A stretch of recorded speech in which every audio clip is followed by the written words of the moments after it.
for tonight's show.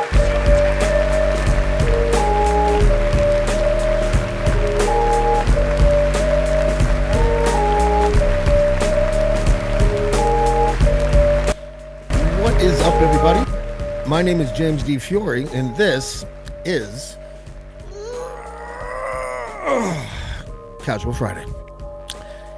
On June 17th, 1994, my friend Dan Stevenson and I were sitting in front of my TV in my basement on what we labeled the funny couch because it had no legs and we hid drugs in it.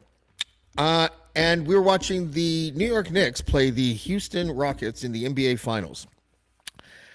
And all of a sudden, the game disappeared, and we saw a white Bronco being chased along the highway in Los Angeles, which, as everybody knows by now, obviously, was OJ Simpson and AC Cowlings trying to get away from something because he just murdered two people. And I never forgave NBC Sports for that. I never did. I was just like, what the fuck? The players were on the court just watching the Bronco on the big screen. And so I thought it might be a good idea, in lieu of OJ Simpson dying, that we talk about OJ Simpson for the first part of our show. And with me is Miss Ashley Lindley and Mr. Ryan Lindley. Hey guys, how are you? Hi. Good. How's everything going? Oh, good. Stoked it's Friday. Oh, good. Spenny will be joining us shortly, I think. Yes. Did you send him that new link? I did send him that new link. Okay. We'll see what happens. Ashley, I dare ask, how old were you when the OJ Simpson thing happened? Wait, were you even born? Oh my God. Yeah, 94. Yeah, I would. So you were I would 4. have been 4. Yeah. You were 4? Yeah. Okay. What were your thoughts at the time about OJ Simpson? Not much, man. Not much. Do you have any memories of other people, like adults, talking about it? Oh yeah, absolutely. It was kind of one of those things that was just in the background for me. Like you'd go through like the grocery store checkout with your mom, and it would be like on the tabloids kind of thing. Like all the rags would have all the crap on them. It was like that, and like JonBenet Ramsey, and it's like the couple of weird things I remember from my childhood. Yeah. Kurt Cobain and OJ Simpson in the same year. That was a crazy year, 1994. Yeah. Ryan, do you remember where you were? Because it's one of those situations where even though it's a shitty, weird, not stupid thing, 2 people lost their lives, but like, I mean, I was watching NBA playoffs, and those were my beloved New York Knicks. The Raptors didn't exist yet, and I love basketball, and I was like, there he is. Doesn't he just look guilty every time you see his face? At least he found the real killer and got justice this week. That joke was stolen by so many people, and the original joke teller what's his name? Brad Wheeler? Brad Joke Brad or something on Twitter. He's Brad great. Williams. Yeah, Brad Williams. That's it. Great and great he's comedian like too. so mad right now. He's like, everyone is stealing my joke. Like, it's all going to hell. It means it's a good one. I don't remember where I was for the chase. I remember the verdict. The chase, I would have been 14, and we would have been watching, I'm sure, at home. Like I was probably watching with my mom or something, right? But yeah, I don't remember the chase very much, but I do remember the trial. I remember the verdict of the trial. I was in school, and they stopped the world so we could all hear it. There was 1,500 people in our school, and everybody was like glued to every TV that was in the building, and the radios were on everywhere. It was crazy.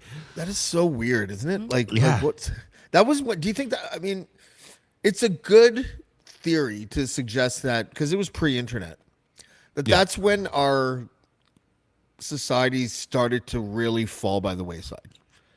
Was just like CNN did 10 hours of OJ content a day. Like, it was crazy. It was awesome. It was Greta Van Susteren would not be a household name to some if it was not for the OJ Simpson trial. You know? No, God no. And it's funny though, as the years went on, and they made that biopic on not Netflix or whatever that was like really a 6-part miniseries that was like 2 hours long each, and that was a good miniseries. It was really good because it actually Ashley didn't like she was 4 when it happened. She didn't really give a shit, right? She knew about it obviously, but she got stuck in that wormhole because of that miniseries. So she ended up like Googling it and like researching it. And it was really interesting. Yeah, actually we talked about it on our podcast once, The Sheeple Shepherd, when we were watching that show. And was it that long ago? yeah. Oh. Yeah, it's pretty wow. wild. There was I don't. So that was the like dramatic series, right? Yeah. There was another series that was like really amazing. I don't know if it was called OJ's America or something like that.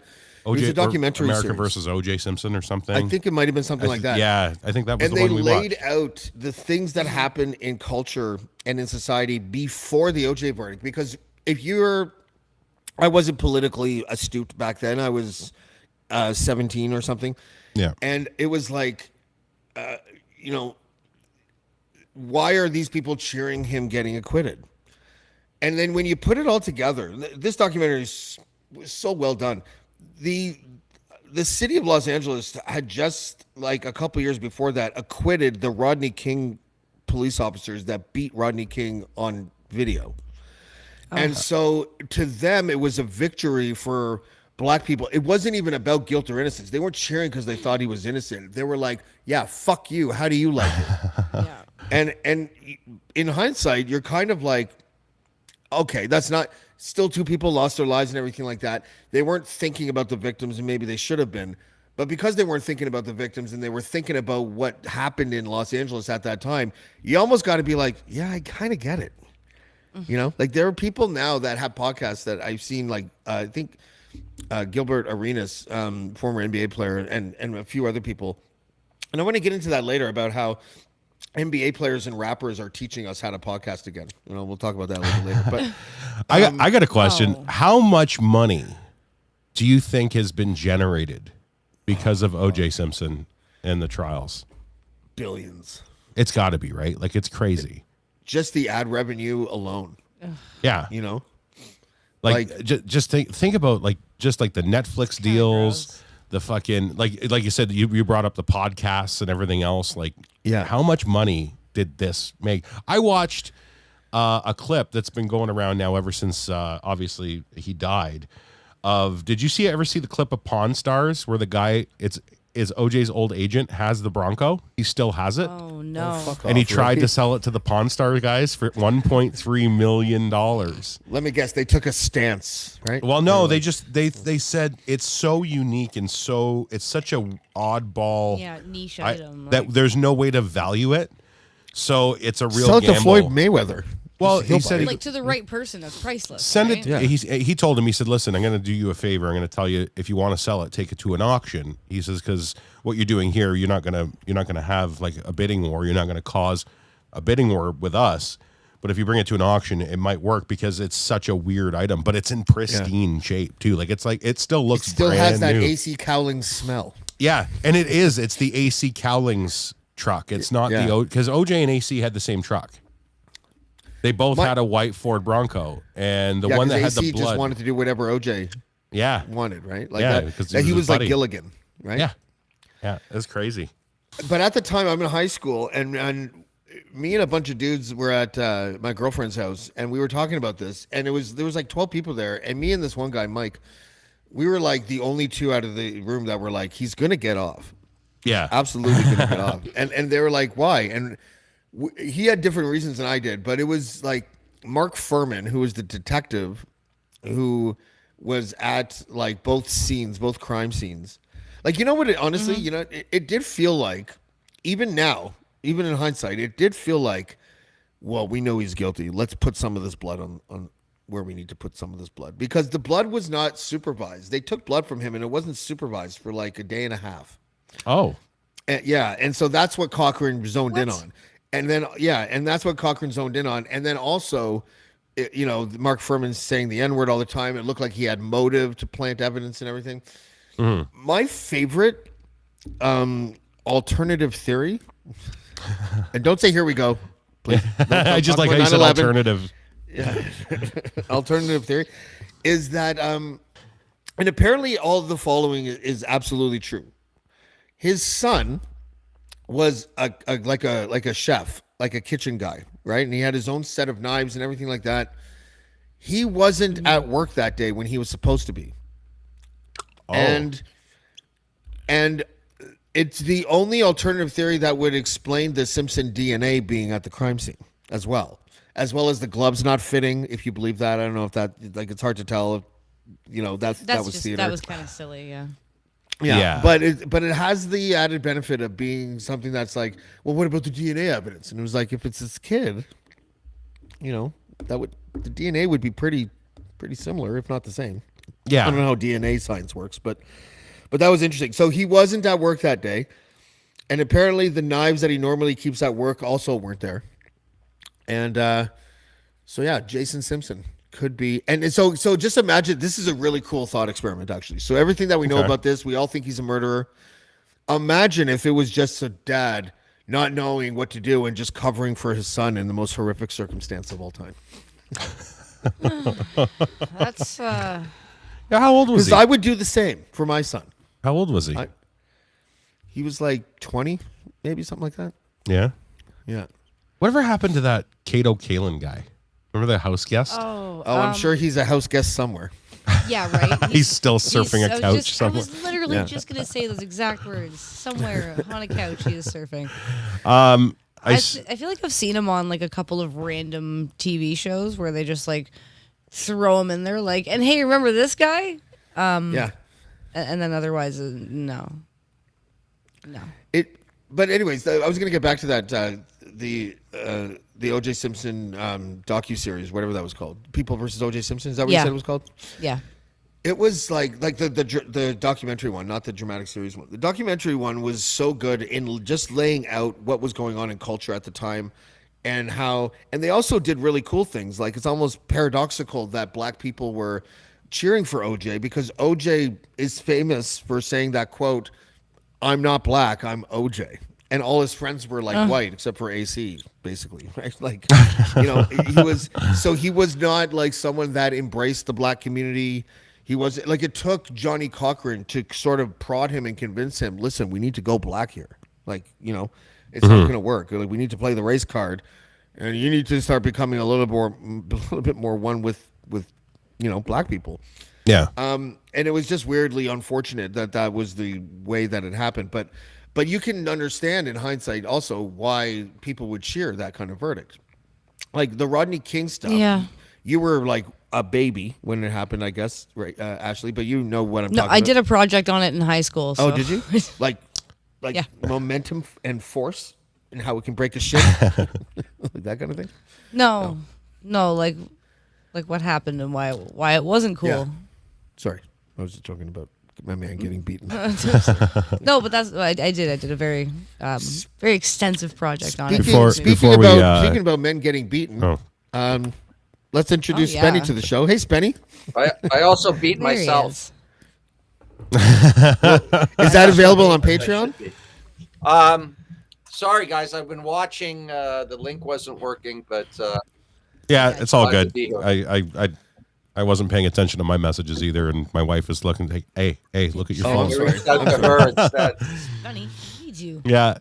Actually, you came right at a good time. We were talking about OJ and about the like how it changed, like the way we cover shit on the news now, right? Like it was wall to wall, and it kind of like was the birth of that.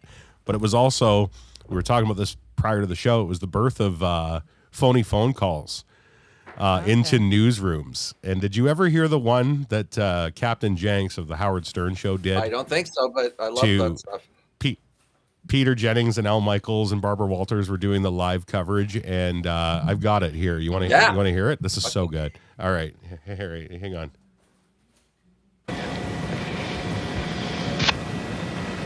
Just going to ask everybody to be quiet for a moment. We have on the phone with us as well Robert Higgins, who lives in the neighborhood and is on the ground and can see inside the van. Mr. Higgins.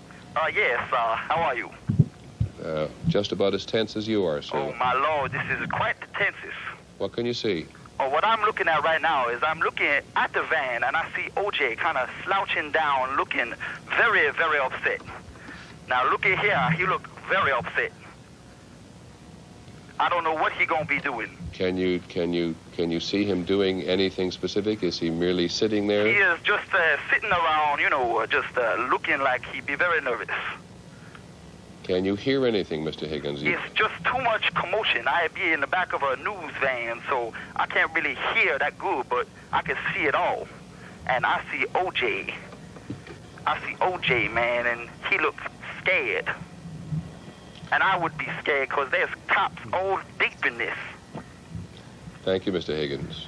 And Baba Booey to y'all. Now this is the best The part. driveway of O.J. Simpson's home in Brentwood. Al Michaels flipping Clearly out. an effort being made to have him come out of the vehicle. In the doorway of the house, his friend, Al Cowling. Peter, by the way, just for the record, this is Al Michaels. That was a totally farcical call. Cool. Lest anybody think that was somebody who was truly across the street. That was not. He said something in code at the end that's indicative of the mentioning of the name of a certain radio talk show host. Okay, thanks, Al. So he was not there. All right, we have them on every coast. Thank you very much. Not the first time nor the last time will have been had, but I can add to this in that. Do you know where Baba Booey, the actual where that came from? I think Ryan does know that. Baba He said, Louie. he said it on the air once, didn't he? Okay, well then I don't know though. I forget. Go ahead. Well, Yeah, he go ahead. Tell them. It's great. he collected Baba Booey collected cell animation cards, and he Yeah, spent Gary a lot of money Delabate. on it. And Howard would tease him about it. And he got Quick Draw McGraw, which was a great Hanna-Barbera cartoon back in the day. He had a sidekick named Baba Louie. But apparently he went on the air. What's his name? Baba Booey's name? It's Gary Gary Delabate. And he said Baba Booey instead of Baba Louie. And it stuck. Yeah, and he's like, oh, this will just go away in like a week. Like he thought it was like just going to be like a flash in the pan, and it ended up being his entire fucking persona on There the he Howard is. Stern If show. you questioned 1,000 Yeah. people, they would say Baba Booey before Gary, like 60% of them at least.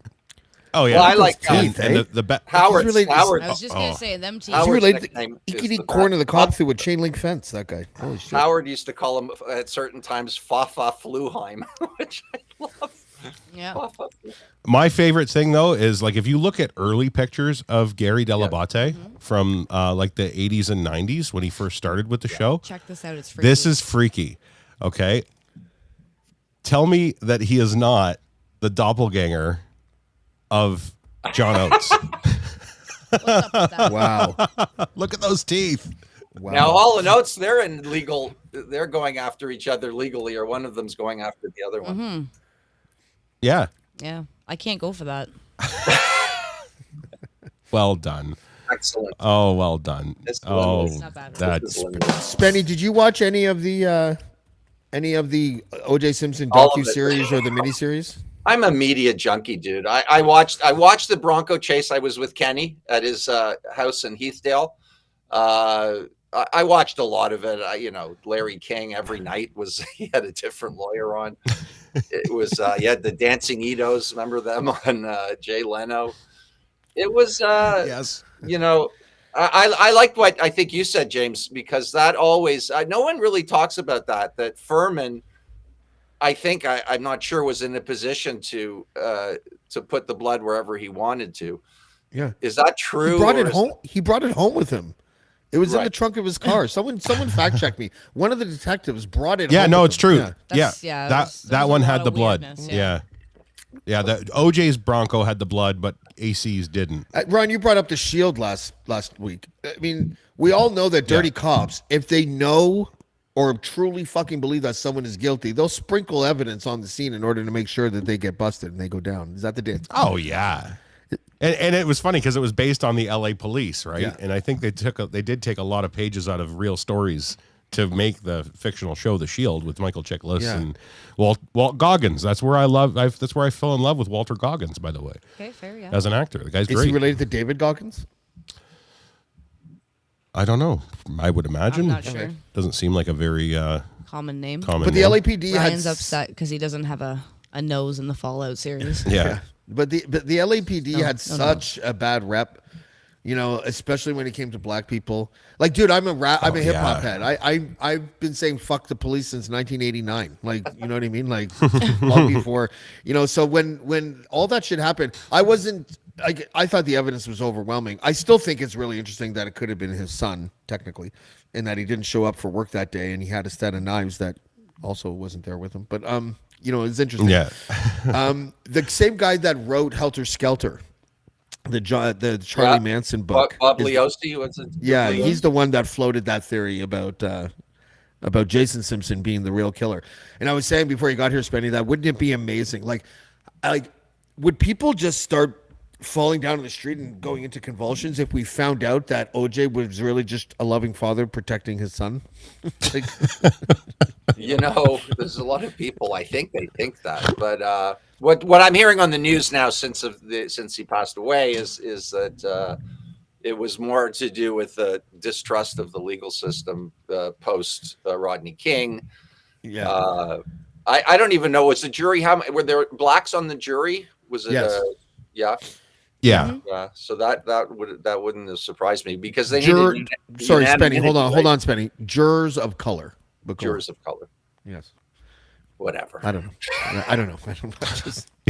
I'm just. The N word. I get, but come on, let's trying my get, best. The N word, I totally get. I respect that, but it was a crazy time, and it's so odd because literally, my dad used to take me to Buffalo Bills games, so I would see OJ Simpson when I was a kid.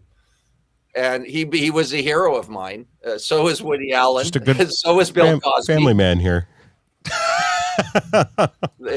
I just saw a picture. Did you see that he was in what's her name? Mrs. Huxtable. Okay, yeah. Rashad. Phyllis Rashad. Something She's so Rashad. beautiful. Phyllis Rashad. Yeah. In her wedding party, two of the groomsmen, OJ Simpson and Bill Cosby. What? Yeah. Wow. Yeah. She's always been a cut above the rest, Let me see. Let me see if I can find the terrible. picture. Cut above the rest. Wow. Took me a She was sec hot there. though. I really was. I thought she was very beautiful. Do you remember that episode when all the Huxtables did that Ray Charles song on the stairwell? You remember that? No. Baby, and it was Rudy Huxtable doing the lip singing. Anyways, Phyllis Rashad was Oh, doing yeah, this thing yeah, with coming- her hands, with like a pencil skirt on or something, and she had her back turned, and I was just like 12, and I was like, I gotta go to the bathroom. Bill Cosby tried to do his thing with my cousin Marjorie, who was at the time a very young. Oh, there she is. Yeah, she's gorgeous. That's a very crazy. young. Is that Ahmad Rashad? Yes. Oh, that's who she married? No. Yeah. Oh, maybe. Oh wow, that's the Rashad of Felice Rashad. Oh wow. And the Reverend looks like the guy from The Office, who I love, Stanley. Oh my god. Oh, Stanley. He does Stanley's too. amazing. But like a Wilford Brimley Yeah. Stanley.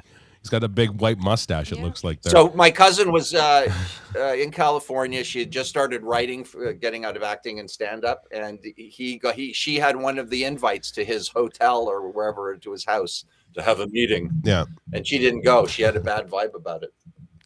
Thank Yeah. God. She doesn't sound very ambitious. I'm just kidding. Shut up, James. You're hot tonight, James. She's. Good start. Is that why we don't see her on TV? Spenny? Yeah, Is that like- why? Hey, What's she doing now? You want to be a star, don't you? She wrote for Seinfeld. She wrote for Larry Sanders. She wrote for Bob Newhart. She did really well. That's wild. awesome.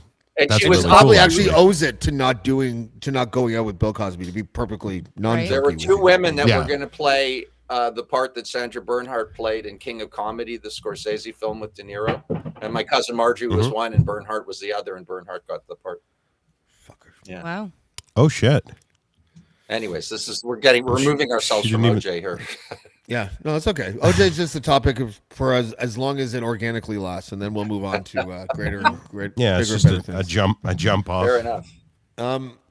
Yeah, so we could go. What were you saying before, Ryan? You wanted to pivot into something because I thought that was interesting. You were saying just earlier on in the show that you wanted to talk about how you don't remember. Ashley, are you the memory bank in this conversation?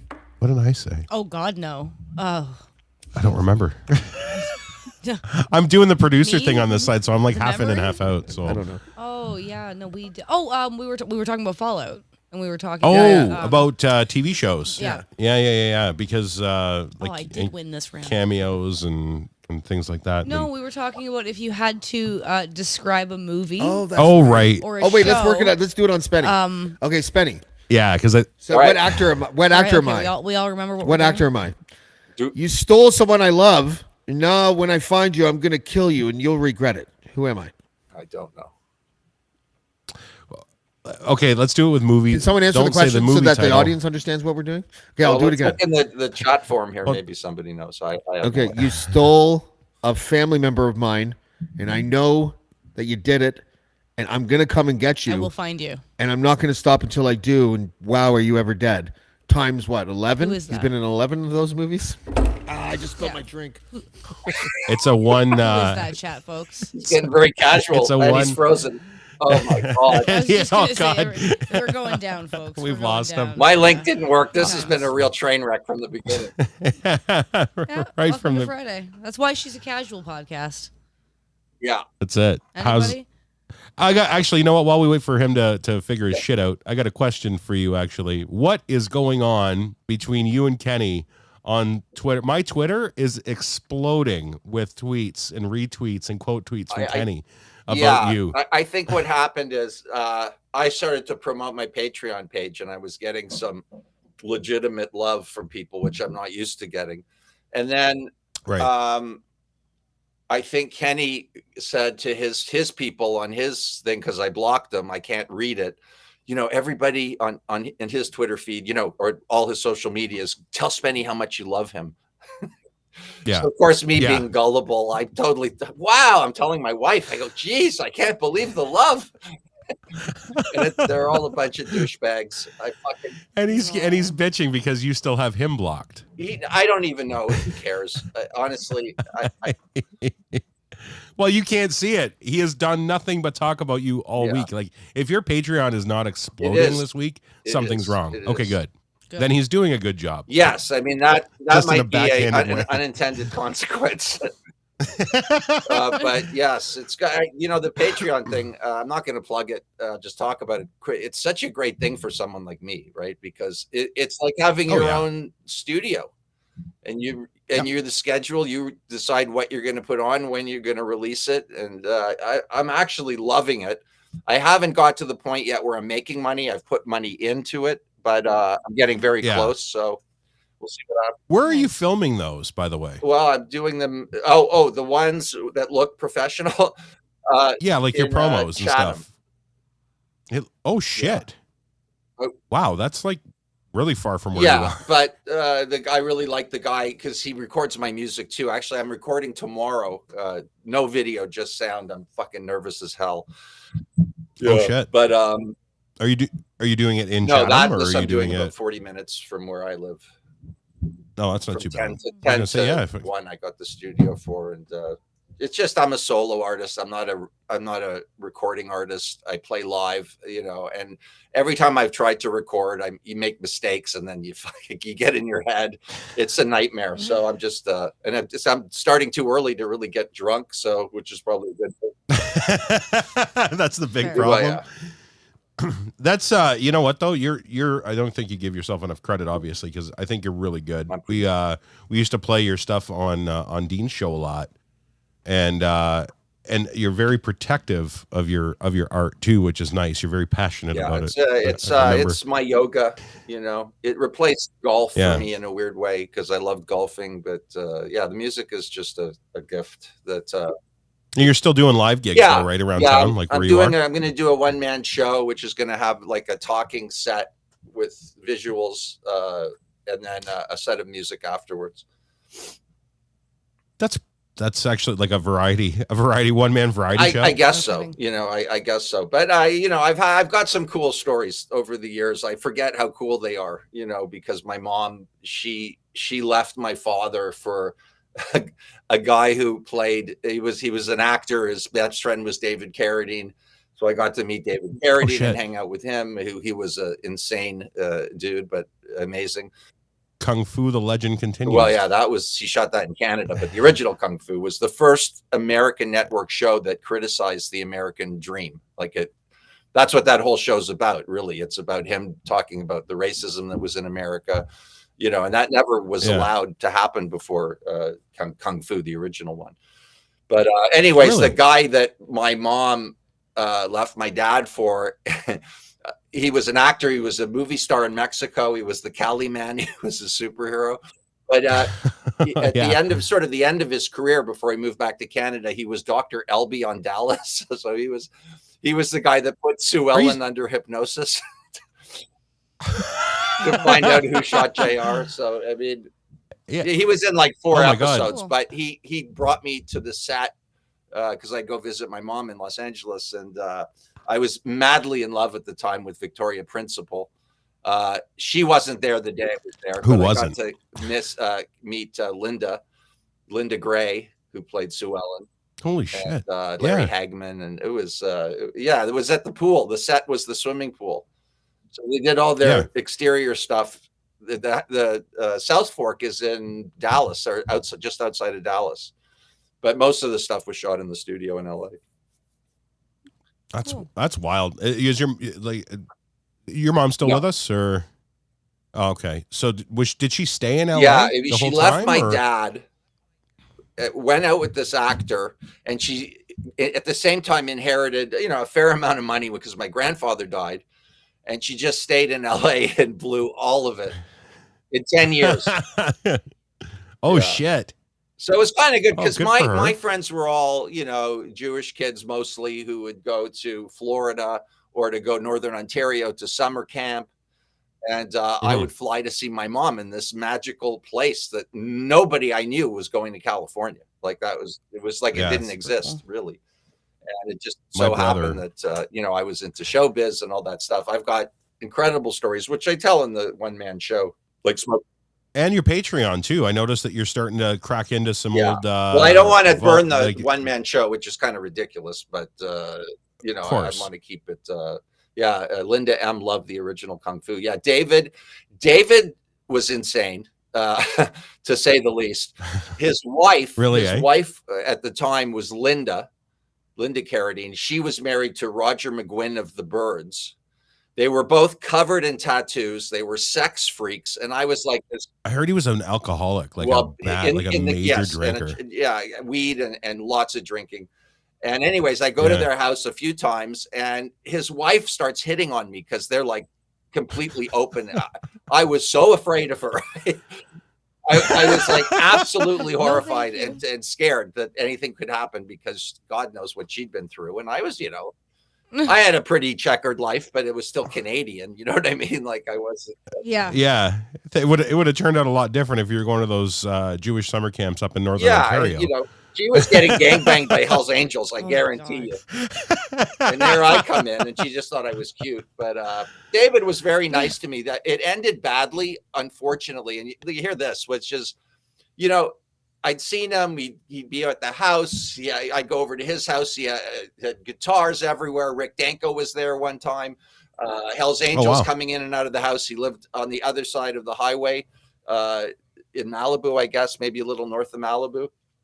Anyhow, my mom moved back, and I didn't see David again. There was no reason to, or I had no way of seeing him until he started working on Kung Fu Returns, which was shot in and around Toronto, right?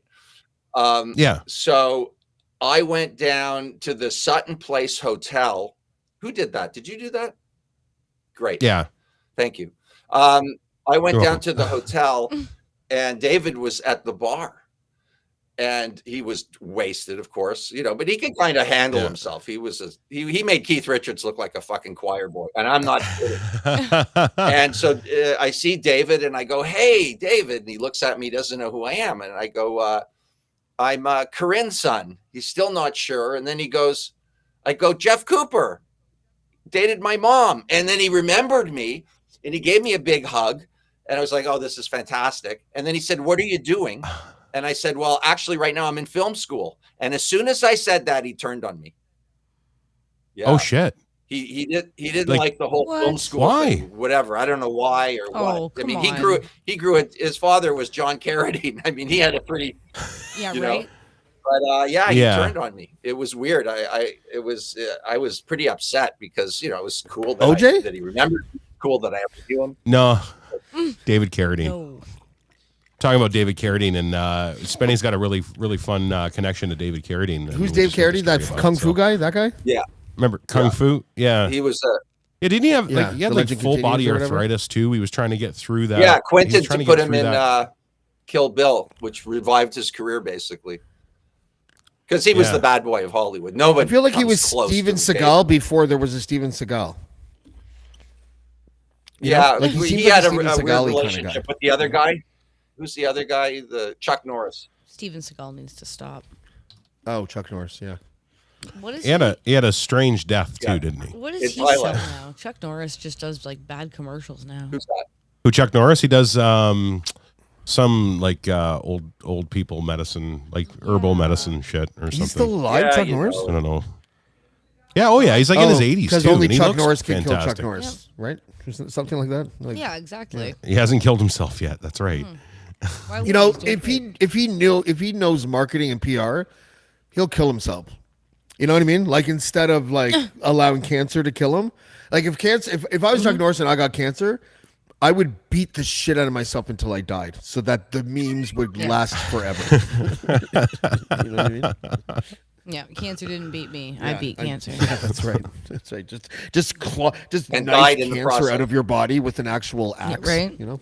To Yeah. me, if I get cancer, I'm going back on heroin and morphine again. That's going to be. Oh yeah. So there's a. I always said I'm cancer. going to do the things. I'm going to do the things that I say that I you know, like things I would never do. If I found out, oh, you've got 3 months to live. Oh boy, look out. Yeah. Look out. Oh my God! Yeah. If you've ever crossed. That's right, Jesus David. Christ, It is. lock me Cross me? up, Ryan. Promise you'll lock me up if I have 3 months to live in a cage with 3 women look wearing at- pencil skirts old Chuck. and an open Looks great. disposition. Yeah. Looks awesome. 84. 84 years old. Hold on, my Still mom is moving and pissing shaking. me. Pissing me. Your mom is Okay. pissing on Looks you? like my grandpa. Yeah. I was just going to say this. wish just that'd be a became lot more different show. pleasant. This is our. Now we go to our OnlyFans segment. Yeah. I've never been Only on. I've mams. never really Only seen mams. Only mams. For I'm like the tempted sometimes, Gamilfs, but I the never- Gamilf community. Sorry, Spenny. I was just saying only Okay. mams. Just, yeah. Please go ahead. I apologize.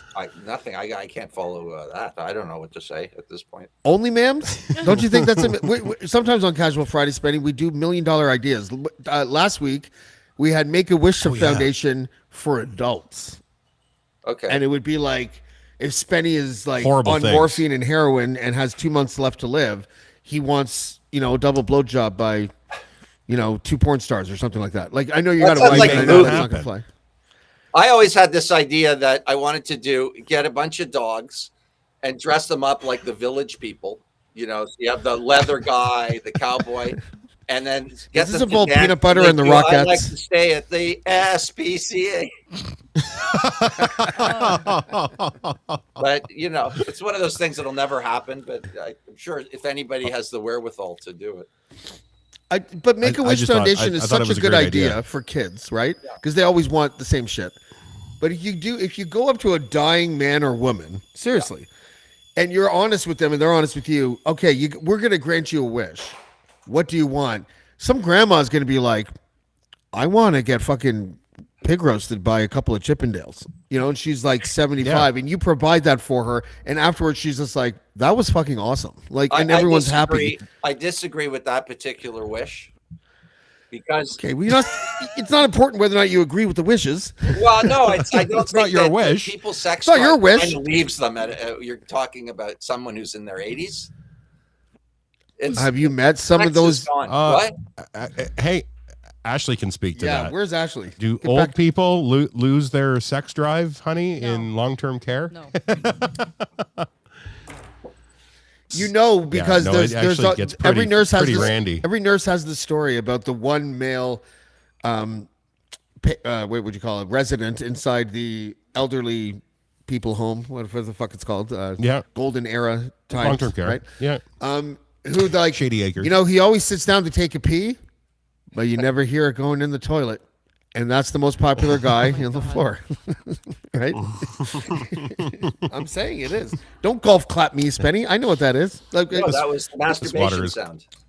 oh, okay. I thought you were golf clapping, which would have been appropriate actually, because it's the age. Okay. But Ashley, can you speak to that So- for us, please? What, the old people with the sex drive? Yeah. Like not, you don't have to be gratuitous, but like, just speak overarching, generalized, whatever. Like tell us Please be about that. 'Cause gratuitous. Ashley's worked with old people, so. Yeah. Oh man. Tell us a good one. Well, yeah, I guess I don't work there anymore. Yeah, you can. You can. You don't have to say where it is, Yeah. Or who you they can are. make up. You Yeah, can or I recreate would the never character say who they names. are, Let's call them regardless. Lenny and Sally. Let's go with Lenny and Sally.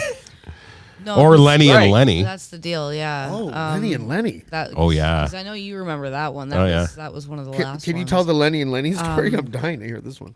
Yeah, we had this like cute little dude that was like 100 years old, and he used to finish lunch and he'd like to go and just like chill out after in his room. Can you turn it down a And, little bit so it's the background and not overpowering? There you go. One day, another resident snuck in there after lunch, and they had themselves a time, and then the staff found them and pulled them apart, and then the one guy got angry and actually punched a staff member over it. Like it got pretty heated. Oh my God, This story has isn't a everything. censored show. Well, why would they pull them You apart? can Were they elaborate. both I don't consenting? overly want to. Were they both Sorry? consenting? Why did they pull them apart? Oh yeah, and that's what like. There was a bit of an ethics meeting on that. They should have one, sued. You know what I mean? Where it Oh, was like, imagine do you that. Let this happen. And, Oh, well, and this is the thing. Like you gotta that lawsuit would have been remember epic. that people don't always have all of their faculties, right? So it's like you might be consenting. but, Faculties like, are how balls much do you deep actually right now. know You know? that you are consenting Harold was to? trying to edge George and So didn't let him finish. If somebody's not in their right mind, they technically can't consent to something. They can keep their mouth They're open. just doing the thing. Just kidding. That's not nice. I'm. That's that. I would if they're willing. think- What if they're willing? What if the whole time they don't look like they can consent because they look like this? But inside their brain, they're like, "Bring it, fucking bring it." Why aren't you bringing it? Oh my Like, god, that is awful. Yuck. What? Okay, well, if you That's can- implied if you consent, can isn't it? prove- Oh. If you can prove to me that's what's happening in the brain, then maybe I we think could I talk, but can. I don't think you can. Yes, I think I can. I- Just that, well, sort of. We're in the preliminary stages of me being able to prove that I can. If he were sitting here, I would throw this pen at him. What are you eating? M&M's. I was just going to say, No, something listen you're to me about for a throw second. up, just telling the story. My That's- friend was here last night with his girlfriend, and his girlfriend works in AI, and we were talking about how MIT has this hat that you put on, and it's got sensors on your brain. And if you think to yourself, "I wonder what time it is," the little speaker will tell you have the a hat time. like that. Right? So what if you could put those on people at old? This is totally legit. I don't know why you guys think I'm being disrespectful. This is like if you put that hat on an elderly person, you walk into a room where there's a situation where Lenny versus Lenny is taking place, right? Spenny? How's Kenny? So I was just gonna say. Wait, go back. Wait. It's the Russian Kenny versus Can Benny. I It's get a Lenny big- versus Lenny. Can I get a big fucking rewind back? That's to what we the called hat it, Lenny does? and Lenny. I'm sorry. He's claiming the hat. He's claiming that the hat can, if you think about what time it is, the hat will tell you what time it is. Or That's right. Go Google right now. MIT hat AI Yeah. mind reader or something like that. Like just they prototypes. I are- saw something about this. Prototypes Yep. exist. So what if you could go into that room that you just described with Lenny and Lenny, because that's what we deemed their names were like 5 minutes ago, and we said to them, wait, before we start pulling them apart and making sounds, why don't we take the hat and put it on the Lenny that's the sub, right? That you got to start with the sub, right? The bottom. You got to start with the bottom. And you say to Lenny, are you okay with this? And he's like this, and he goes, and all you hear is, fuck yeah, get out. Like, but he looks like he doesn't know. I think that would be brilliant. I don't know why I that's am Lenny offensive. the I'm just throat thinking of goat. Lenny. I'm just And thinking Lenny. what drugs you're on tonight. I'm not on any drugs. Okay. This is sober James. Welcome Wow. to sober James. That's what's Wow. actually Honestly, and that's more concerning. it's fun. It's funny that you bring up the hat because like I think we are kind of getting to a point where like technology's evolved and what if I don't Lenny wanna say wanted it to like throw this, down, but, like- Ashley? That's all I'm saying. In that like situation. that, and this is what I was gonna say, like that woke social side of it, where it's like, well, like how do you know what that person actually wants? And if there is a way to figure it out, of course we should let that person have that moment and be able to express what they actually want. Like I would never, Yeah. if that exists, it's amazing. Let's do the thing, I- Everybody should be able to have what they may want. I remind you, Ashley, that we started this Within- adventure down within this rabbit hole reason. because you said that seniors want to get it on with each other. So I'm just They trying to do. help facilitate that for the consenting do. seniors, right? And sometimes You know, you need the the consenting amount- hat, it's- you know? it's still difficult when somebody has dementia and their brain is literally melting into itself to say like, yeah, sure, of course you want it, but it doesn't mean that it's. I gave up writing screenplays because I could never make money. But I thought this was a great idea for a screenplay. I don't know if it exists as a movie, but it's that old folks' home where everybody's depressed and they don't want to be there. And then in comes the party old guy. Yeah. It's kind of like Cuckoo's Nest, except in an old folks' home. It's got Molly. Okay. Yeah. Don't you think that would be a great movie if it was cast properly? I don't know who would play the. Dude, they'd have Ray. I think there should be a seniors home genre. Really, there should, because imagine a seniors home, and I've said this before. This is my idea from like 10 years ago, but and I never wrote anything. So, hey, have at it, screenwriters, if you want it. I don't care. Where you look at a seniors home in like the year 2068, and all the seniors are listening to like Dr. Dre and Nirvana and all this shit with sleeve tats that are like hanging off their skin. It's going to be happening soon. Oh my God. Yeah. But let's Her name's Brittany. Well, you don't just start listening to Pat Boone when you're 80, right? Like you still listen to the shit that you listen to. So imagine that. Yeah. That's the cool thing about long-term care right now is there's actually a shift happening. Classic rock. Because like when I started working in long-term care, it was a lot of stuff that was from like the 50s, you know, and it was like, yeah, okay, like I love music from the 50s because I worked with seniors for so long. Like there's some real bangers. I love me some Everly Brothers, but now you're getting people that are into like that 70s, 80s kind of stuff, and it's like, oh my God. Do you really want to hang out and like, you know, like listen to Tom Petty and shit? Because that would be pretty cool. Yeah. So it's it's cool to kind of see a generational shift in long-term care because you get people that aren't just seniors, but people that have like severe disabilities that just need that round-the-clock care. So there's people in long-term care that are in their 50s. Right. They need a consent hat. Yeah. Yeah. Just saying. Yeah. And a flashlight. He's not letting go. Yeah. And a flashlight. Honestly, this could be like, but let me tell laughing, you, we're laughing right now, but if there was like a Nobel Prize for senior, like independence I'd or whatever, be all for it. like you'd be. Yep. Yeah. Well, I used to work on like a locked unit with people that had severe like Alzheimer's and dementia, and it was the kind of thing where you would feel so sorry and frustrated for somebody because you know that obviously it's a need that's going unmet if there's a behavior that's happening with somebody, right? And I'm not saying that seniors are children, but there's ways that you can compare those behaviors, right? How can you tell when a senior is getting randy? The hard on in his pants, usually. Yeah. Or when they're grabbing Ashley's ass as she walks past. I have ADHD. You can't just derail me like that. Where was I going? Talking about the Nobel Prize. Pajama boners. The Nobel Prize for getting these people doing something. No, you were talking about how you feel for them because the way they express their needs. Yeah. And I've said it out loud at work 10,000 times. If I could just crawl inside of your brain for like 5 minutes, I could help you. And it's so frustrating that I can't because I just want to do whatever the hell it is that you need. And Lenny's so like, I'll tell you make what you I feel need better. once you get into my brain. Like, yeah, and occasionally you do get that reaction from people, and you're like, yeah, that's not what I'm here for. And I'm definitely your granddaughter's age, so you should probably cut that shit out. And now I have to tell your daughter at the next meeting. Now, not because what you're she's going to be mortified, and so am I. Not because what you're wearing should matter in any context when it comes to a woman being harassed or anything like that. Oh, for fuck's sake. What? No, I'm saying, but if you're an old guy and you're like, an attractive young lady, such as yourself, is there a part of you that's like, I don't really want Lenny pitching a tent when I'm in there feeding him his applesauce, right? Like, are you ever like I'm going to wear a Roots hoodie with like a Cincinnati Bengals, 1989 pants, stuff like that? Zubaz pants. So like law number one of like long-term care is that you're dressing modestly, no matter what department you're in that building. You're not wearing anything that's like low cut. You're not wearing anything that's like above the knee as far as shorts or skirts go. Yeah. Like, everyone's Amish. Just pretend everyone's Amish, and you should be okay. Well, and it's not even Amish. Like you can go like sort of sleeveless as long as it's like nice looking, like a business casual kind of deal. I love business. And this is the shit part is PSWs are just kind of like stuck in scrubs. So like I worked in a recreation department. So Same here. And this is it. I love scrub pants, and post COVID, so help me God, I didn't come to work in real pants after COVID once. Dude, you know what's track hilarious? Pants and scrubs, and it was like I showed up, and nobody else did. So let me work in my track pants. How weird is this? I Great. would never fuck Carmela Soprano, but I totally fuck Nurse Jackie. Yeah. Same woman. Yeah. It's totally But the you same like woman. chicks with short hair too, so that's your vibe. I know, but right there. give me Scrubs over Jersey Housewives stuff. Like it's the Yeah, same lady. no, I like see that. And Carmela's younger, so I should have took Carmela. But That I tells was you what a taking great Nurse actor she is. Jackie. Yeah, it does. That's true. Nurse Jackie was Nurse awesome. she was amazing.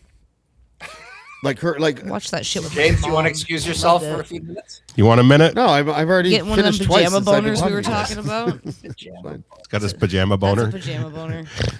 Okay, Grandpa, let's get you to bed. Hey, it's plenty to Friday's you. getting Right? a little too casual, I think. Hey, I'm wearing I my. brought a blankie. What is this? Armani Exchange? AIX. Armani Exchange? Whatever the fuck that is. I don't know. I was just gonna say what the. It was popular when Biggie How Small did you mentioned it in pronounce the that? song in 1994. So that's when the OJ thing happened. Right. Were you? When were you in LA, Spenny? I have no sense, and I'm not ducking the question. There's no reason to. I have no sense of time. I have a. It's How old were you? I don't really know. Like, you don't understand. I have. Like, were you there it's a when OJ was it's a thing? chronology disease that I have. I don't know if it's a disease, but it's a thing that I've had my whole life. I never know when things happen. Like a time Yeah. blindness. What day Were is you it? there when Spell- OJ hold was on, a let's thing, or- test his little What day is disease. What day is it? Today's Friday. It's casual Friday. Doesn't seem debilitating. This has a disease. marker. Like, you know. Okay, he can read It's that. not on the screen, though. That debilitating one's at not fair. all. Give him In a hard fact, one. my What's wife tomorrow? My wife has the exact opposite, and it makes her. I think it makes her unhappy. She remembers all the anniversaries of deaths of people she likes and gets bummed out. I much prefer the way I am, where I don't really know. I don't really think backwards. I'm always thinking forwards. I don't know, but it's a real thing. You can look it up. I like time Yeah, blindness. no, like what, No, But- Ryan lives with it. He knows. I do. I married Okay. it. Do you remember being in LA during like the OJ time or no? I was in Toronto. So I was was that in LA before? for the Twin Towers collapsing. Okay, so it was 2001. after then. Okay. Yeah. And how long were you All there right, for in we're making total? How many progress. years were you there for in total? 13. Let's figure it out. Super Spinny. 13 years. 13 years in LA? Yeah. Oh my God. Is that why you're so jaded? I don't think I'm jaded. Oh, sorry. Sorry. Abort. No. I reject Okay. the premise of your statement. I'm bothered by things. I'm unjaded. No, I should be more bothered jaded. by I wish things. I was more jaded. Oh, for God's sake, Spenny, come on. Bothered by things. Like what that's what I mean. Like, you know, like Spenny, I can't comment on any of your tweets because you're so bothered by things that nobody can comment unless you mention them. Yeah, I'm a basket case.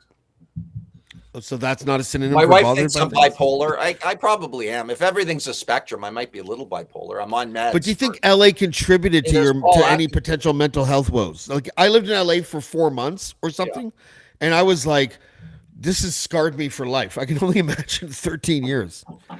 I got married. Like- I got divorced. I had a TV show. We were on Comedy Center. A lot happened in that, but I worked in farmers Yeah. markets. I was there as an illegal for a while till I got my papers straight. Wow, you Mexican. Oh shit. Were you out in front of a Home Depot No. offering to build decks God, and shit? no. They'd pay me not to come out and help because I'm so useless. What did you think of the people in LA? And it's because I was always among nightclub Like the people, culture, yeah. nightclub people, and actors, Well, and yeah. and the people behind the scenes, and I hated all of them. Well, I don't know if this is an American thing, but I found there that it's people were so, and this is so American to me, so caught up in being successful that if they weren't where they thought they would be, they thought themselves a failure, which I think is crazy because, you can't measure your own self based on things you really can't control. It doesn't make any sense to me. But people It's are called very a wrapped shtick up. measuring contest.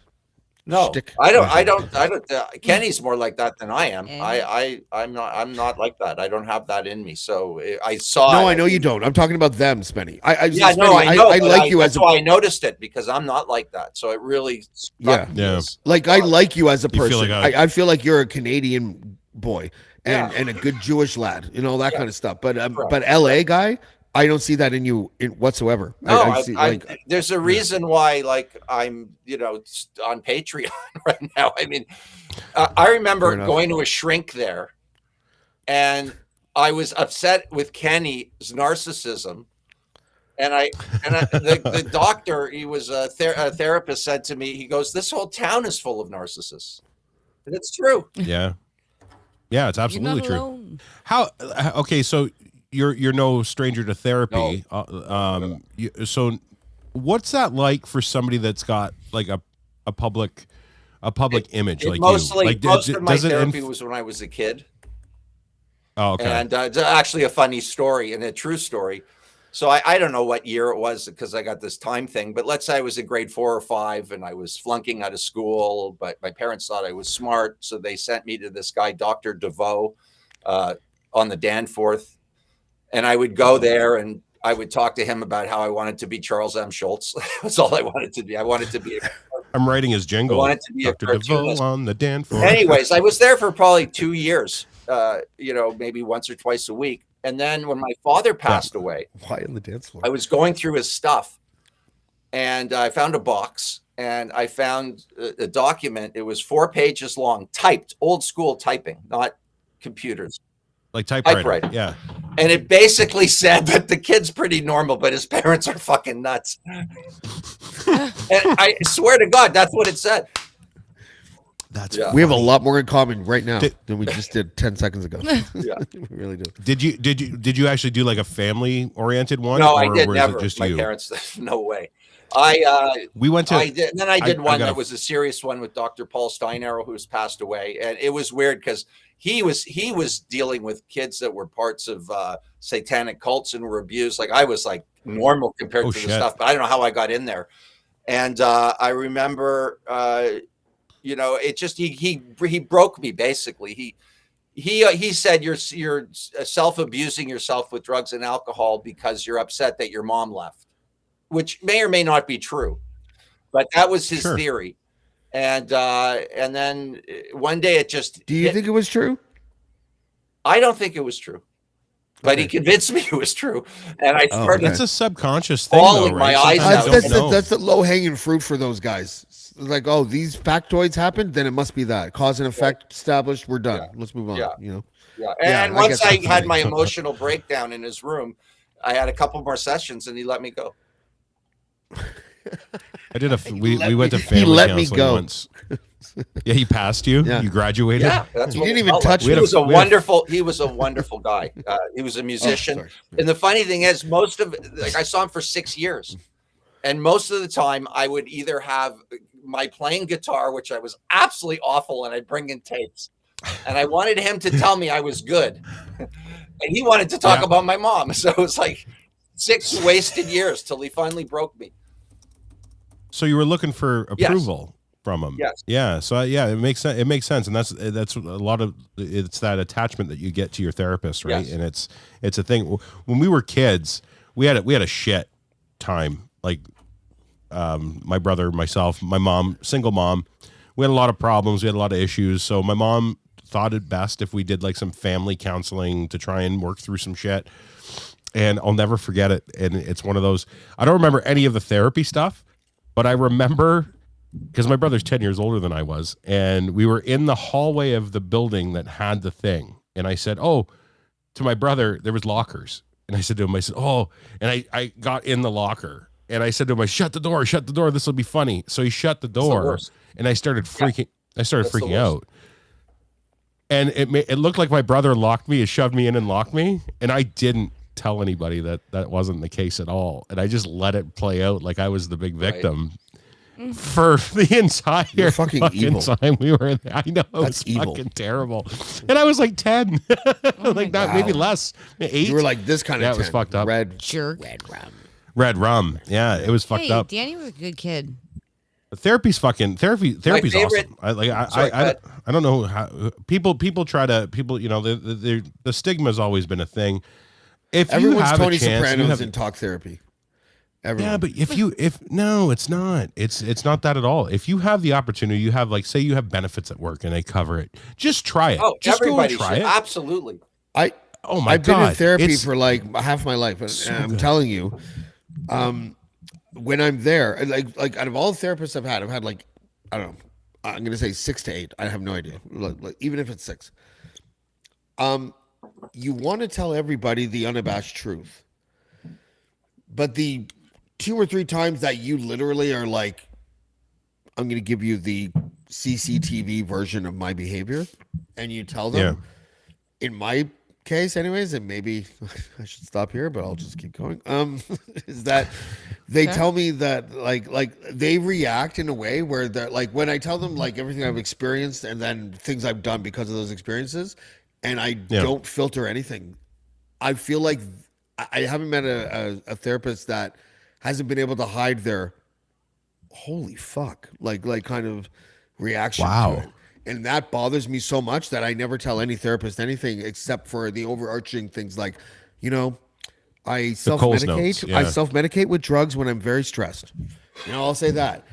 But to 2 therapists, I was like, this is how I self-medicate and the behaviors I exhibit. Like, and I'm like telling them everything. And I felt like such a fucking alien that I just... Like you were being judged? Yeah, totally. 100%.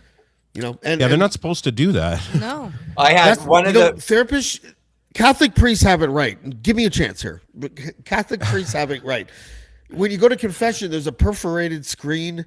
They're not even facing you. You know, that's what talk therapy should be like. Don't look at me. Yeah, exactly. I'm hideous. I'm full of shame. Minus the boy touching, that's definitely, they're onto something. Well, there's there. a perforated screen, so you're protected from that. But if you replace Father Murphy with like Fraser or something, right? Like it's probably okay. I'm listening. Dr. Melfi. Yeah. I remember. What were you going to say, At Spenny? one Fuck the point screen, then. in my therapy, we started talking about body issues and this and that. And I said, I think maybe my penis is small. And he said to me, he goes, you know, Spencer, my whole life I was told I had a big nose. And for the first time, after 6 years of being with him, I noticed how big his fucking nose was. And I started laughing. And then he started laughing, and we both were crying laughing. And he said, you can go home, because there was no way that we could do the rest of the session because we were both so hysterical. That's brilliant. Yeah, that happened. That's brilliant. Is that your way of saying? Okay, no. I'm going to rephrase this because it's going to sound. You didn't tell mean. Catholic Just priests that don't- you thought your No, dick there was was small, no- did you? just Because that don't could have point it ended out. way Going differently. on. This was But why did Just don't I thought point my it out, dick was nobody will small. notice. Sorry, Ashley, go ahead. So you just don't. If you don't point it out, then maybe people won't notice. Say it took him 6 years to notice the guy's nose was big. If you don't say, He pointed it "Hey, out. just a heads up, my penis might be kind of small," she'll be like, "Why would you fucking say that? Just let her do it." Look, if you're not going to show him your penis because like he's got his nose hanging out right in the open, Yeah. you know, I'm then gonna- I'm that just gonna conversation throw doesn't this- make It wasn't just big, it And he was said- fleshy, and it was amazing. Fleshy. Was his nose So- bigger than your It penis? was a real Jew nose. Impossible. Oh, is he a Jewish Yeah. dude? Now you're just throwing stereotypes around? Well, you heard about the Jew. You know, You heard about the Jew with This is so an hard. erection who walked into a wall and broke his nose. You heard about that? Yeah. You said that to me once. What about there was okay, fine, it was me. When I watched Yeah. Schindler's List, when I watched friend. Schindler's List, I was like, I God. think I'm pretty sure it's Spielberg, right? That did it, Yes. right? Yeah. I'm pretty sure at the one scene he's like, Liam okay, Neeson give me all was the in that. extras I know, with the I was biggest gonna- penises. Give me all the extras with the biggest penises, because the Germans took the clothes from the Jewish men, and the Jewish men were standing there just like, what, man? And they had these like gigantic, Just big hogs, baby but arms. they were all soft and big, and you're just like, all right, that's. But that's would you really want good. to be I remember an watching the extra movie doing and a being big like, penis? good for Have them. a small penis? I don't think it's. That's what I true. Like, I don't think you're signing up for Right. that. I think you're telling your agent, we're going to pass. Yeah, that's right. That's right. Oh my God. But it would have been honestly- fun picking the extras. Let me tell you. Sorry, that was a Lenny thing. And That was a Lenny thing. I'm not asking anybody that's like, on the show currently, because I don't want to be that person, but think about all of the people that you know in your life. And I remember somebody asked me this question in college, and it actually made me think. And this is 10 years, and it has not left my fucking brain. It's really drilled in there. And we were being like, super annoying, like early 20s, just like, like when is it okay to like rescind consent? And obviously the answer is like whenever the fuck you want to. But has anybody ever really walked away from a penis because it was small the first time they saw it? Like usually you're like, oh well, fuck, I'm already here.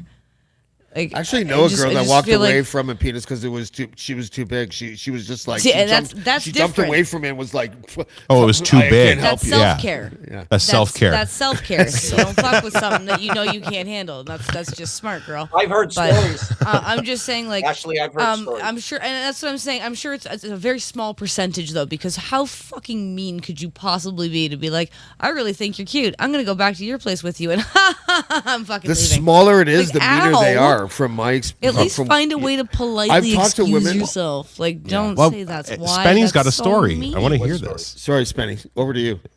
You know No, somebody? I've just heard he's heard stories stories. about it. Women talk about it sometimes, like, he was too small. Or, Like, you might not go on a second date, but I'm just saying, like, I think.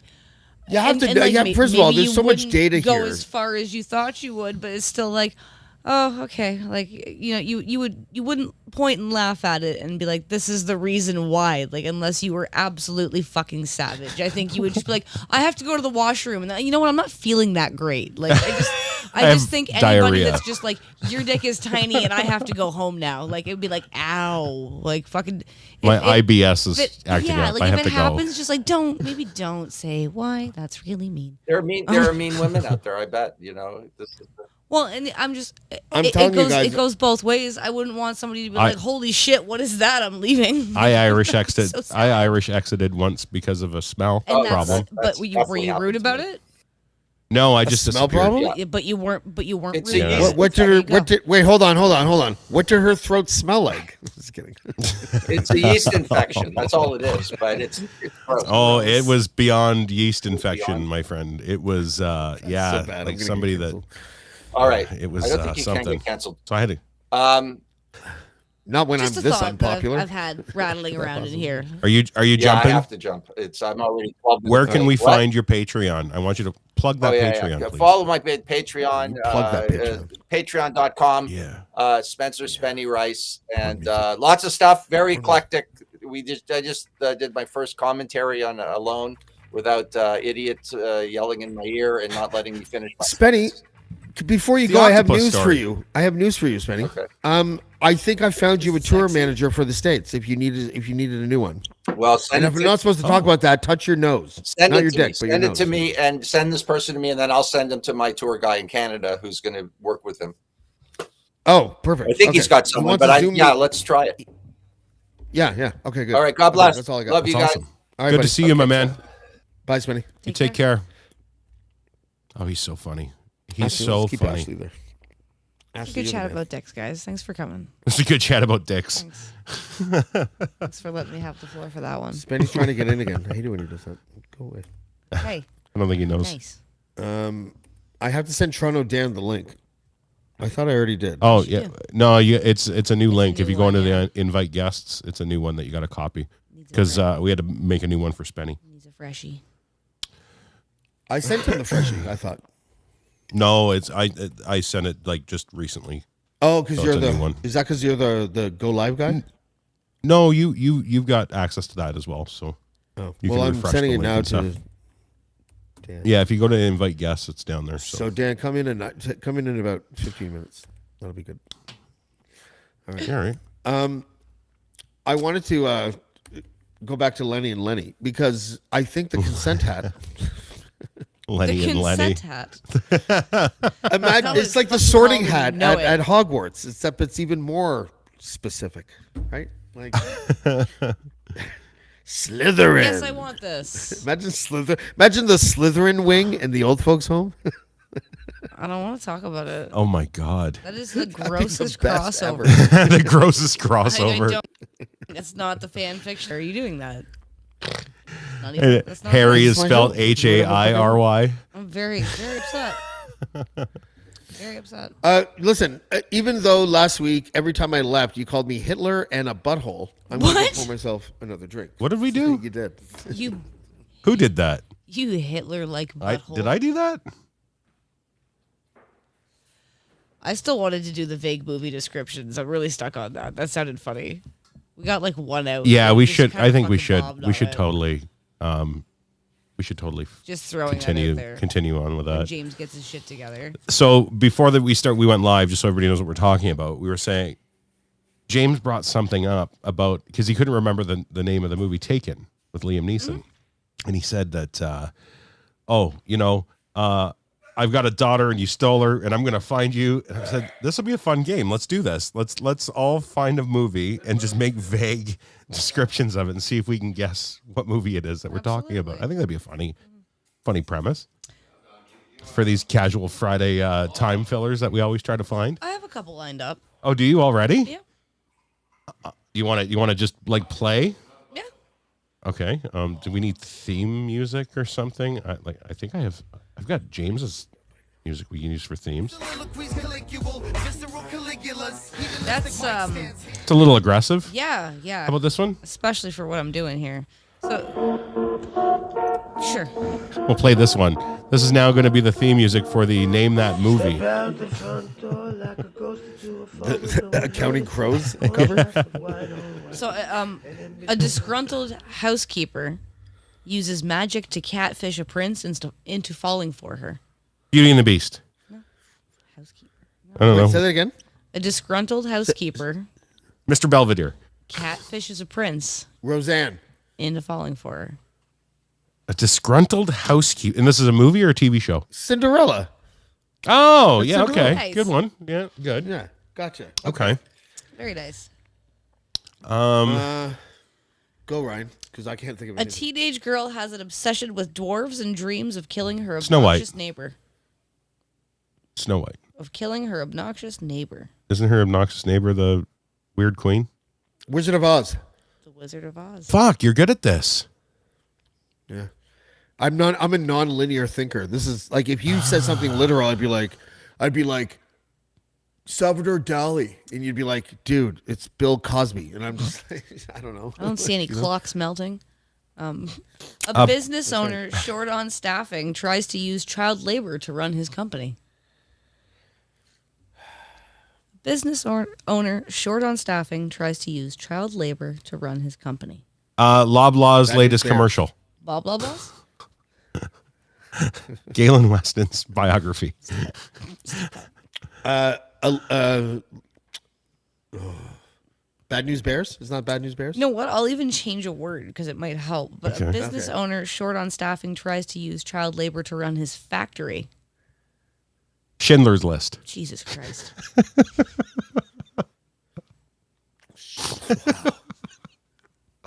Oh, a Santa Claus. No. A Santa Claus thing. Is it? No? No, they weren't children. They were dwarfs.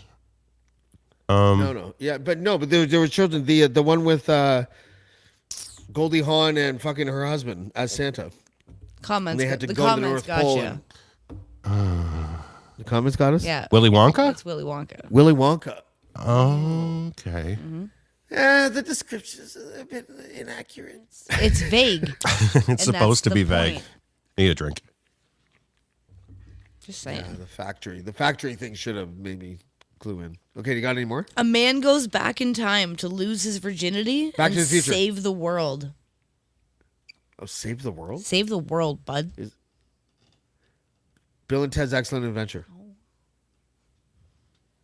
No. Superman? No. He did fly around the world and make it reverse its rotation. Okay, I believe that. I didn't see it, but I believe it. It sounds real. The only back in time shit I remember is like Back to the Future, Hot Tub Time Machine, Encino Man. No? Saving the whole world Saving the from whole robots and world. shit. Because there's going to be robots and Iron shit. Man? Terminator. Oh. It's Terminator. Yeah, there was a big flaw in that whole thing. In Terminator? Just one? Yeah, there really was. There was a timeline flaw with the way they explained how like time works, and I forget it was, ironically, or surprisingly, actually, my father is the one that told me, and I thought about it, and I was like 14 or 15 at the time, and I was like, oh yeah, How do they explain that? So there's this thing about like Terminator that I really didn't like. Like if you're gonna change something, if something changes in the future, then that means that the future of that future will be changed. So if you change something in the past, it still has. You can still make it have the same effect. I don't remember what it was. There was it was a flaw though, and it made me angry. And that's why the best character in any time machine movie was Biff from Back to the Future, because he was basically Donald Trump before Donald Trump was Donald Trump, or right around the same time, actually. Okay. I was leaving and I Who heard do you think would play Donald Trump in a movie? Alec Baldwin. Alec Baldwin. You really think that should be him? Yeah. Oh yeah. We both Would said be a it. Can we comedy both then? be wrong? What if it wasn't what if it wasn't a comedy? Alec Like, it's still Baldwin. Alec Baldwin. He could still do it, I think. I think he can pull it off. Absolutely. Is it like the eye wrangler for Uma Thurman? Do you think there'd be a saliva cakey applier for the corners of Donald's mouth? Yeah. Yeah. Yeah, an Adderall Give adjuster. Jake Gyllenhaal, who's playing Donald Trump Jr. to do actual cocaine. Yeah. Oh my God. So now Oliver Stone's directing it, right? Shit got real fast.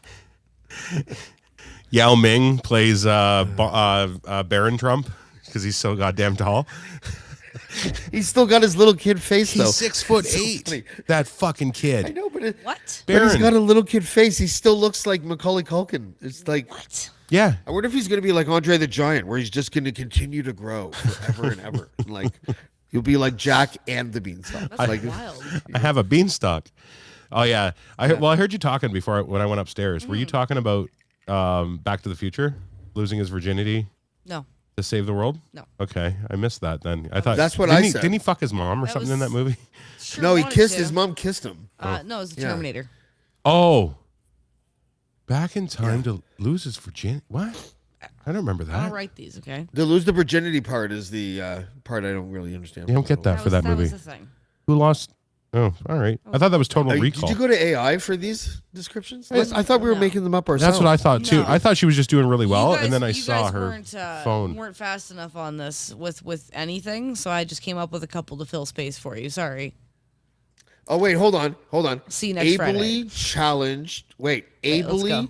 challenged. Perfect. Wait, hold on. Mentally ably challenged person with a past physical. Forrest Gump. Yeah, I really thought he was going to do Forrest Gump too. that's exactly what it was. You know what's really sad is earlier when I started writing one, it was for fucking Forrest Gump too. So why are we even playing Mama this? said that my magic shows. Turns out we all just wanted to do Forrest Gump. That's we right. shouldn't have even played. Okay, got it. She said they take me anywhere. Okay, go. Sorry. I I have was to do that once a running. show to get it out of my system. Oh, that's awful. It is. It's like a tick. I was running. It's like a tick.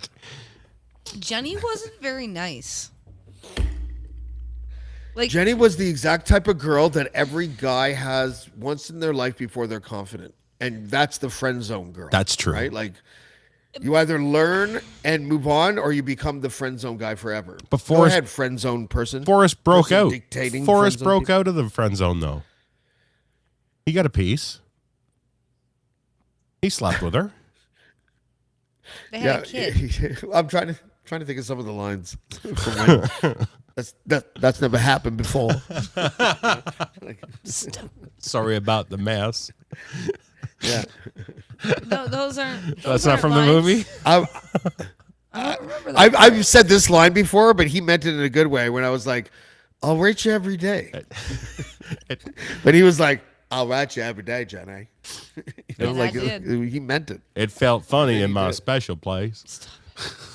You're so bad. Mama said it's my magic goo. You suck. She said it take me anywhere. Oh my god. Sally Field tasted it too. Fuck. Deep throat goo on the chin Frozen. goo, Bubba gum. Yes. bukkake goo, Earlobe goo, bedroom goo, floor goo. in the hair goo, On the sometimes in the dog eye goo. goo. Waiting for eye goo. The dog On the carpet goo. The dog can't see In the out toilet of his left eye goo. now goo. Stuck in the bathtub drain goo. Sorry. Oh my God. It's probably stuck in your hair, Jenny. That's all I'm saying. It wasn't just All right. Forrest, man. Sorry, Ashley, what were you saying? Oh, fuck if I know. I'm going to go upstairs, take all my clothes off, and bring the guitar down. Like, what just happened? Spenny's still trying to get in. Spenny, you're going to fuck up my show. I think I have a low bandwidth right now, Spenny. Stop it. No, I just, All right. I just Anyways, thought it was kind that of was shitty. a like, shrimp joke for us playing at home. Jenny kind of only came back when like Forrest was doing good and she wasn't, you know? Yeah, but she named her son Forrest as a way to get some of his Money. Bubba Gump shrimp money. Get some of that Bubba But- goo. I'm not saying like that But- was the whole. But that didn't work out for her. I'm just saying, you know, It wasn't like even just Bubba Gump. Forrest at the end had the son.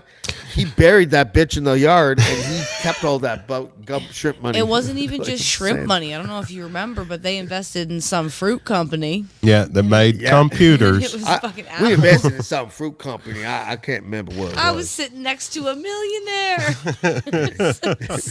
Want to see a picture of Captain Dan? Yeah. Lieutenant Dan. I still, to this day, Lieutenant every New Year's is He Lieutenant tastes Dan. like ashtrays. Lieutenant Dan at the New Year party is always my profile that's the- picture on that's the every vibe. social media. It's Lieutenant Dan in that chair, all Confetti falling. And he's just pissed, just pissed. Gonna test out my Lieutenant Dan. sea I have my daughter for some. Whenever I allow my kids to pick a Simpsons episode, my son understands the variety is the key to life. Mm-hmm. My daughter keeps going back to the same one, and that same one is season 23, episode 9, Christmas of Future Past. And there's a part where Maggie, who becomes a pop sensation because it's in the future, she still doesn't say shit. I know. She's pregnant, and they teleport in this time period, but they don't let her teleport because she's pregnant, so she has to take air travel. and she's a celebrity. So on the plane, they're like, you know, they're offering people like stuff. They're like, you know, Newsweek from 20 years ago, you know, some dog food. Oh, can I have the full can? And the waitress is like, fine. You know, like that kind of thing. But there's a guy on top of the plane that's like, woo-wee, you call this a storm? And I swear to God, they got that from Forrest Gump, from Lieutenant Dan in the shipping boat. Absolutely. When the whole storm happens, and that's how they became rich. But you wouldn't know it unless you really love Forrest Gump. Like, honestly. Is there Mr. Gump, Mrs. Gump? Like, I fucking love that movie. It was so good. It's one of the greatest The movies. soundtrack is fire It's too. nearly a perfect movie. Yeah. like, It's the, a perfect The tunes are fire, like the whole way through that. Oh movie my is God. bomb. Absolutely, 100%. I have to say, 100%. It's good for a lot of reasons. It really is. It's sad, See, and there was a but good. hilarious. I heard a good conversation on another podcast. They were talking about people that play, like handicapped people on things, and they said who were the best, and obviously Yeah, it's not Forrest a thing Gump, anymore. By the way, we can't and do that. the other one was Gilbert Grape. Yeah, Leonardo DiCaprio. Leonardo DiCaprio as Gilbert Oh, Grape. yeah. I was- saw that movie when I was Dustin a kid. Hoffman did pretty good in Rain Man. Yeah, And I actually didn't see that, really. so yeah, I can't speak to that. But yeah, What's Eating It was Gilbert gr- Grape? He did a really good job. Yeah, I can't watch that movie because it makes me like a different kind of sad, like a real kind of sad that I don't like. what Gilbert Grape? Yeah, like it's like, well, because that shit could Where did actually he happen. find that inside of him at that know? age? Honestly, you know, It's like that's like where did Leonardo DiCaprio find that shit? Like that. What was he, like 13? he was young. I'm sorry to cut you off, Ashley. No, not at all. It's just like it's a lot of shitty feelings when you watch it. You know, Where it feels real. I always forget. I always forget that Johnny Depp was in this movie too. I don't know how. Always forget. I always just think of Leonardo It's DiCaprio. literally like the worst he ever looked in his life. Yeah, it is. He looks like Steve Buscemi's bastard. Look Yeah, at him. like, come on. When you'd rather fuck Leonardo DiCaprio, it's sad. In that state? Oh no, not at that age though. That's not appropriate. You remember that Skrelly guy, that Wall Street guy? Oh, that yeah. jacked up the prices. The He pharma looks like his bro? uncle. I just think Yeah. that. Oh, Leonardo yeah, he DiCaprio does. Still looks like a child. He really does. He does look like Farmer Farmer Bro. Bro's uncle. I don't know who you're talking about. What's wrong with jacking the price? 646%. What was his name? Skrelly, right? Martin Skrelly? Yeah. He bought the Wu-Tang, original Wu-Tang thing, like where he's the only guy that has a copy. This guy. Bastard. Wu-Tang's for the children, not for your fucking pharma ass. Wu-Tang is for the pharma. Speaking of rebelling against Pharma society, because I think... Oh, I know who that is. And the only person I know that has a tattoo of Toronto City Hall on his body, let's welcome to the show, Toronto Dan. Toronto Dan, how are you, buddy? Hello, sir. I thought you were going to say Martin Skrelly. Get out. No. Take it down. I thought he was a great segue into Captain Dan, right? How do I follow up OJ, LTC porn, and micro penises? Yeah. What are you coming to us on right now? Are you on a tablet or a phone? Or a potato? No, just on a phone. Google 6. Do you have a laptop? Nothing. Do you have like earbuds that you can plug into that phone? Let's try that. Otherwise, we're gonna have you call in. Yeah. Right, Ryan? Is that the way that works? Yeah, we could phone him. In worst case scenario. Yeah. Yeah. Dan, send your number. If you can't figure it out, DM me on Twitter your cell number, and we'll give you a call in the air. Dan's popping in tonight. Any did we have a thing we want to talk to Dan about? I don't know much about Dan. I know that he works at City. He's worked at City Hall in the past.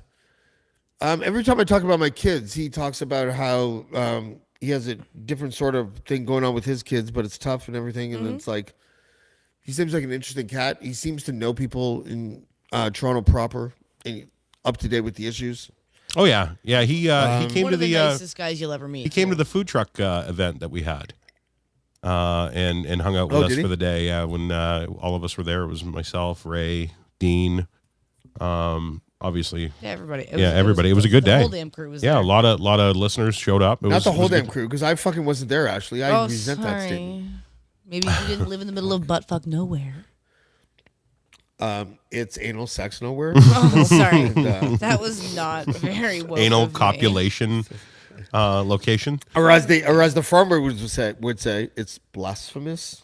But Dan's the kind of guy that even if he had nothing, he'd still find a way to give somebody something if they needed it. Yeah. Like he's Yeah.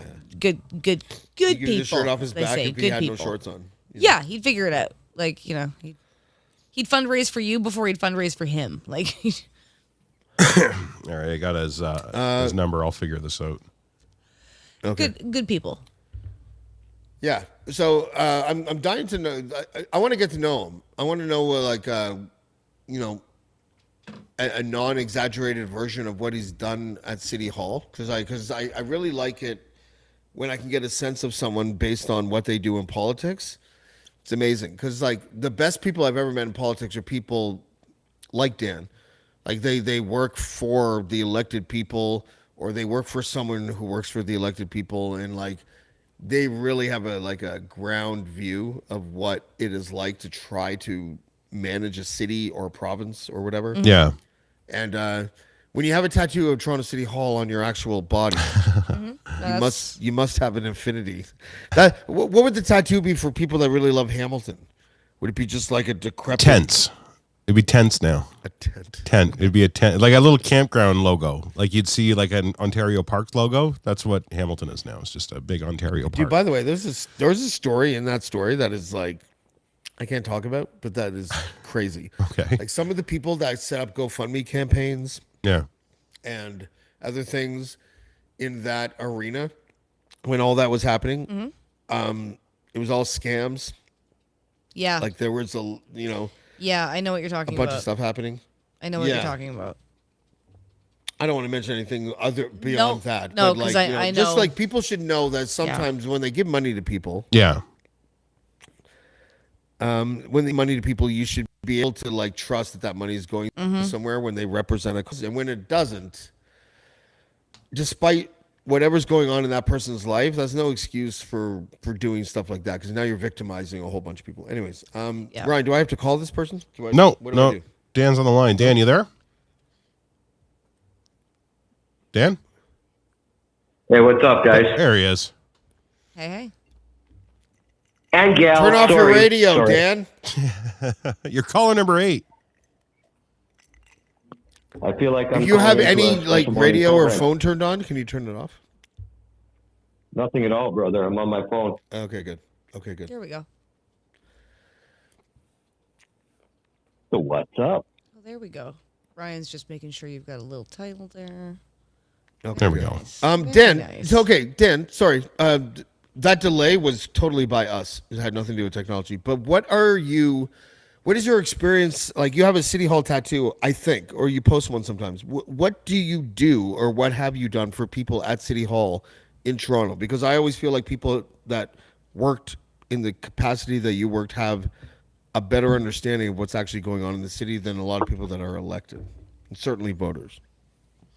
So you can hear me clearly now? Yeah. Yes. Yeah, we can hear you. All right, excellent. So long story short, my service at City Hall was from 2018 to 2020. I was level 1 administrative assistant for Councillor Paul Ainsley. And once COVID started, I was let go because I was low man on the totem pole. And basically what my job was to be his eyes, ears, and mouth out in the community. I ran the mobile constituency offices. And as well, I was the council liaison to the public housing, Toronto Community Housing. So that tattoo actually is real. It's when he ended up letting me go during COVID. And before I handed in my pink card, I went down to Adrenaline Tattoo on Queen Street West there and got that tattooed on my arm. And then subsequently, I was working on other campaigns in 2022. And I got back on Ainsley's campaign, was his right-hand man at the door, and worked for him again until August of last year. Okay. What do you think the worst problem is in Toronto right now? What, overall or with regards to? Overall, what's the biggest problem that Toronto is facing as a city right now? From personal standpoint, I think it would be just the total miscommunication, misinformation, whatever label you want to put on it.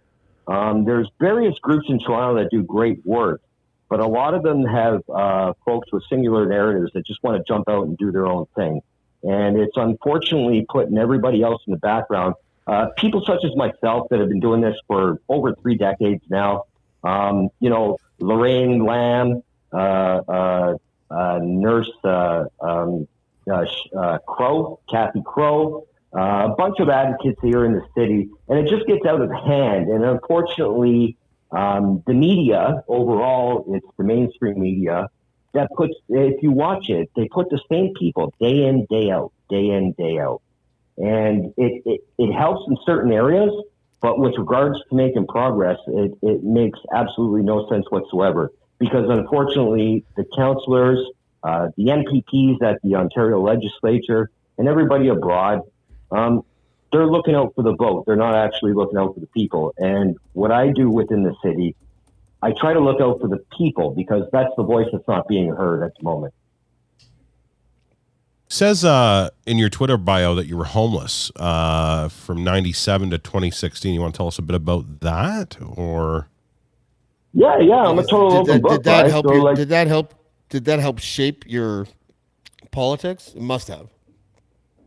Oh, well, 100%, absolutely, right? Like, so what a lot of people don't know about me is my mother actually served as a TPS civilian member for 32 years.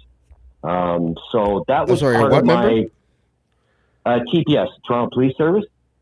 Okay, what was her job? She was a police officer, or? No. So she was parking enforcement. She drove the paddy wagons and carried prisoners. Okay. Oh, okay. Court services. Yeah. Yeah, she did every job in the book. She ended up retiring in 2017. Toronto Police Service Communications, handling the non-emergency calls. Okay. So that was part of my gig. 97 to 2016. When I tell people I'm homeless, I need them to understand that there's different levels, right? So I wasn't like sleeping in a park or a tent or anything like that. But I was couch surfing, temporary housing, rooms in crack houses, you know what I mean? The whole gamut. And throughout those years, it was a different time because it was in the time that Mike Harris was there, right? And he got all the services in half. So other than my own personal issues, like that was part of the reason I became homeless, right? And then there was no recovery from there. And it was just by a fluke chance meeting in 2018. I met Councillor Poilievre on a GO train, actually. And the rest is history, right? Yeah. So, like that time that you were homeless, so that's like a 9-year span. No, more than that. No, 19. 19 years. Holy shit! Yeah. Where did you fourth rye math, ladies and gentlemen? Like, I lived in a lot of places in downtown Toronto. There's like a certain type of homeless contingent at like Eaton Center, Queen West, Union Station. You know, Jarvis, Parliament, all these places. Where were you largely situated, and what was the public like in how they received you as a homeless person? Well, you'll know exactly then. It sounds like you know what you're talking about in the downtown core. 1995, my actual first apartment at 17 years old was on the northeast corner of Sherbourne and Dundas. So I had to learn to grow up very, very fucking quickly, right? Like, throughout the years. Do you remember that park that's right there with the greenhouse? Allen Gardens. The greenhouse was about 4 hours of my day. When I was in the shelter, I stayed on George Street right there. It's called the Schoolhouse Shelter, right next door to the Keaton House. I had sex in that park once, but go on. My mother might be listening, so I'm not going to mention about that park. I've got not my mother. I had sex in that park. Okay, go on. But yeah, no, that was the place to be because actually back in the day when I was in the shelters, I was in the shelters for about a total of 6.5 years. Every shelter except for the Good Shepherd at Parliament there. But the greenhouse there, that was actually our spot because they used to kick you out from 8 a.m. to 4 p.m. Mm-hmm. And that was actually the only spot with an open public bathroom. Oh. So yeah, I guess that makes sense. Yeah. So, you know, back in those days, whatever, drinking and what have you, that was the only place to, because my crew, I don't want to sound like a gang, the people that I ran with, we weren't causing shit and everything. We were just a bunch of guys, you know, whatever you want to call it, down in your luck, hanging out, keeping each other company. And we didn't want to be in the way of people. So we kept it out of the way, right? Yeah. How was that? Every time Gardens, man, you just... Yeah. Go ahead, blew your mind?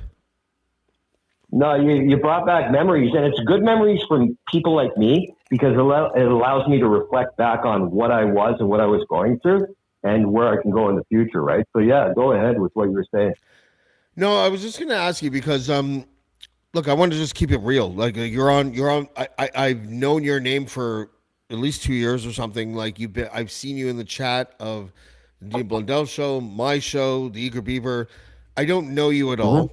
But whenever I mention my kids, you're always very much there sending me a comment that says things like, I haven't been able to see my daughter for a long time. I you know, the way you feel about your kids is great.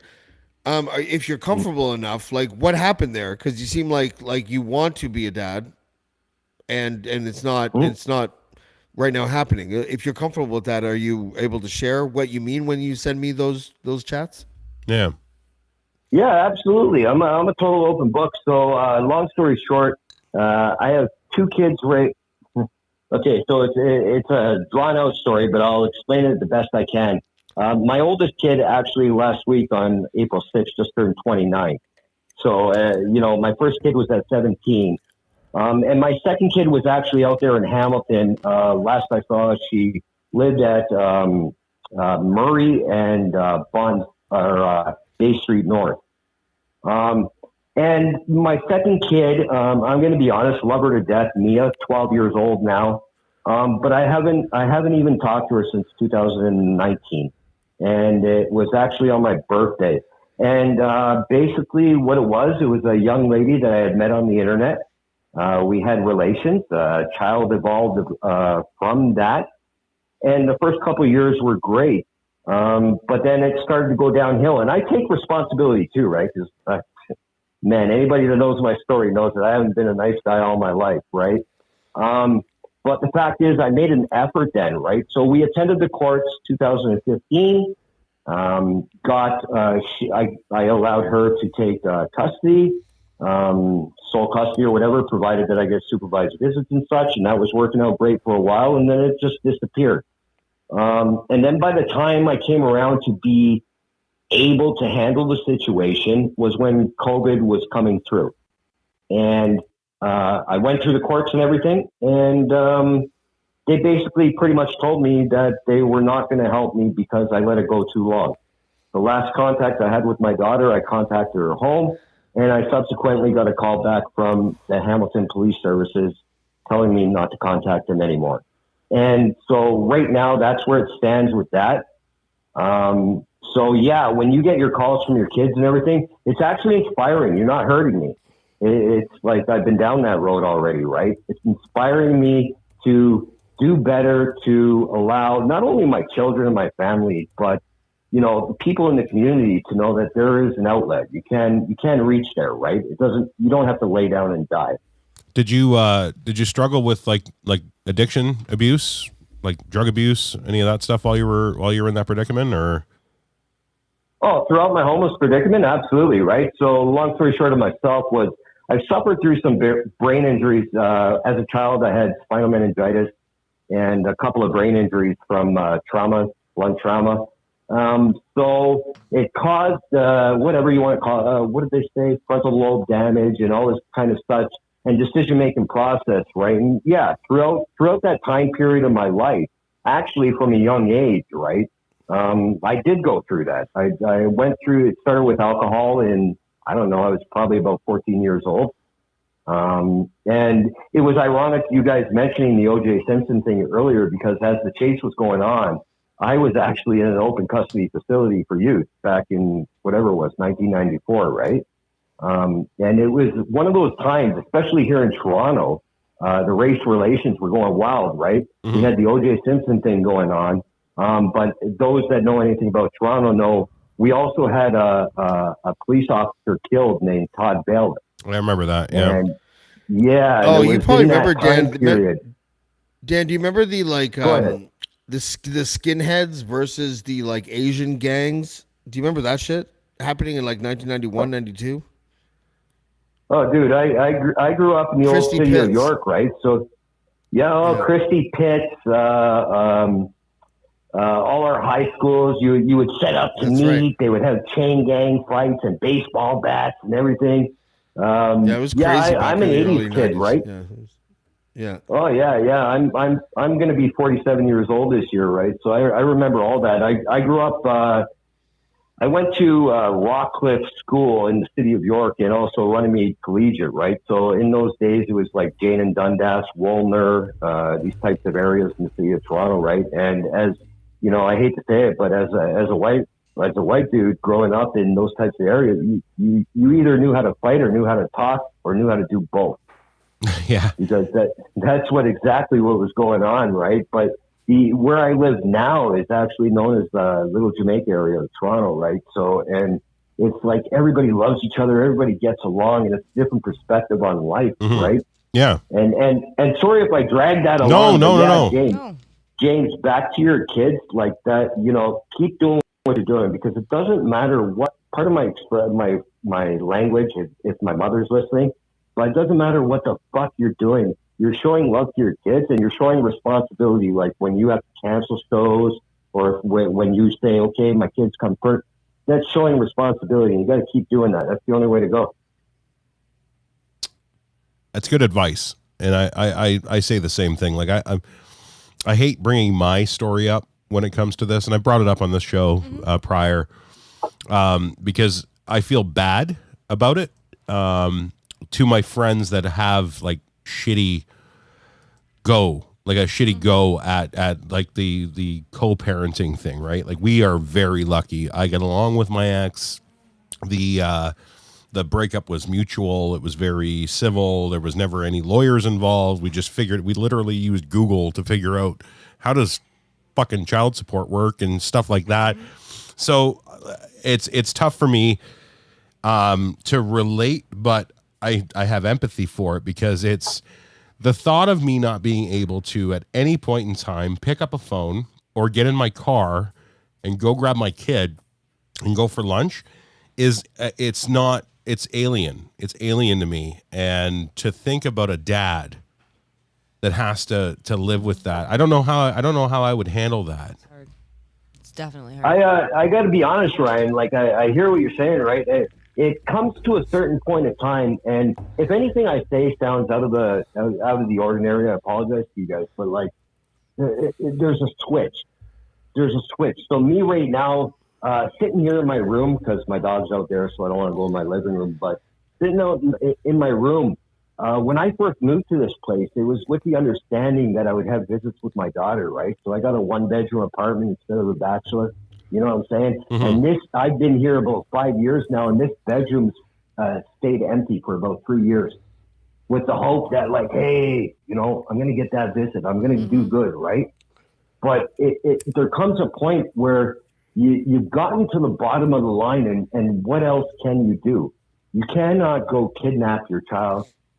You cannot start that kind of ruckus for them. And all I feel in my heart every day for that is like, I hope one day she realizes that I did try, right? Yeah. Absolutely. Other than that, there's really, I know it sounds crazy, and what you're saying, that's been in my heart every day too. Mm-hmm. But there's really, after that, there's not much she can do other than show, because I take responsibility for my issues too, right?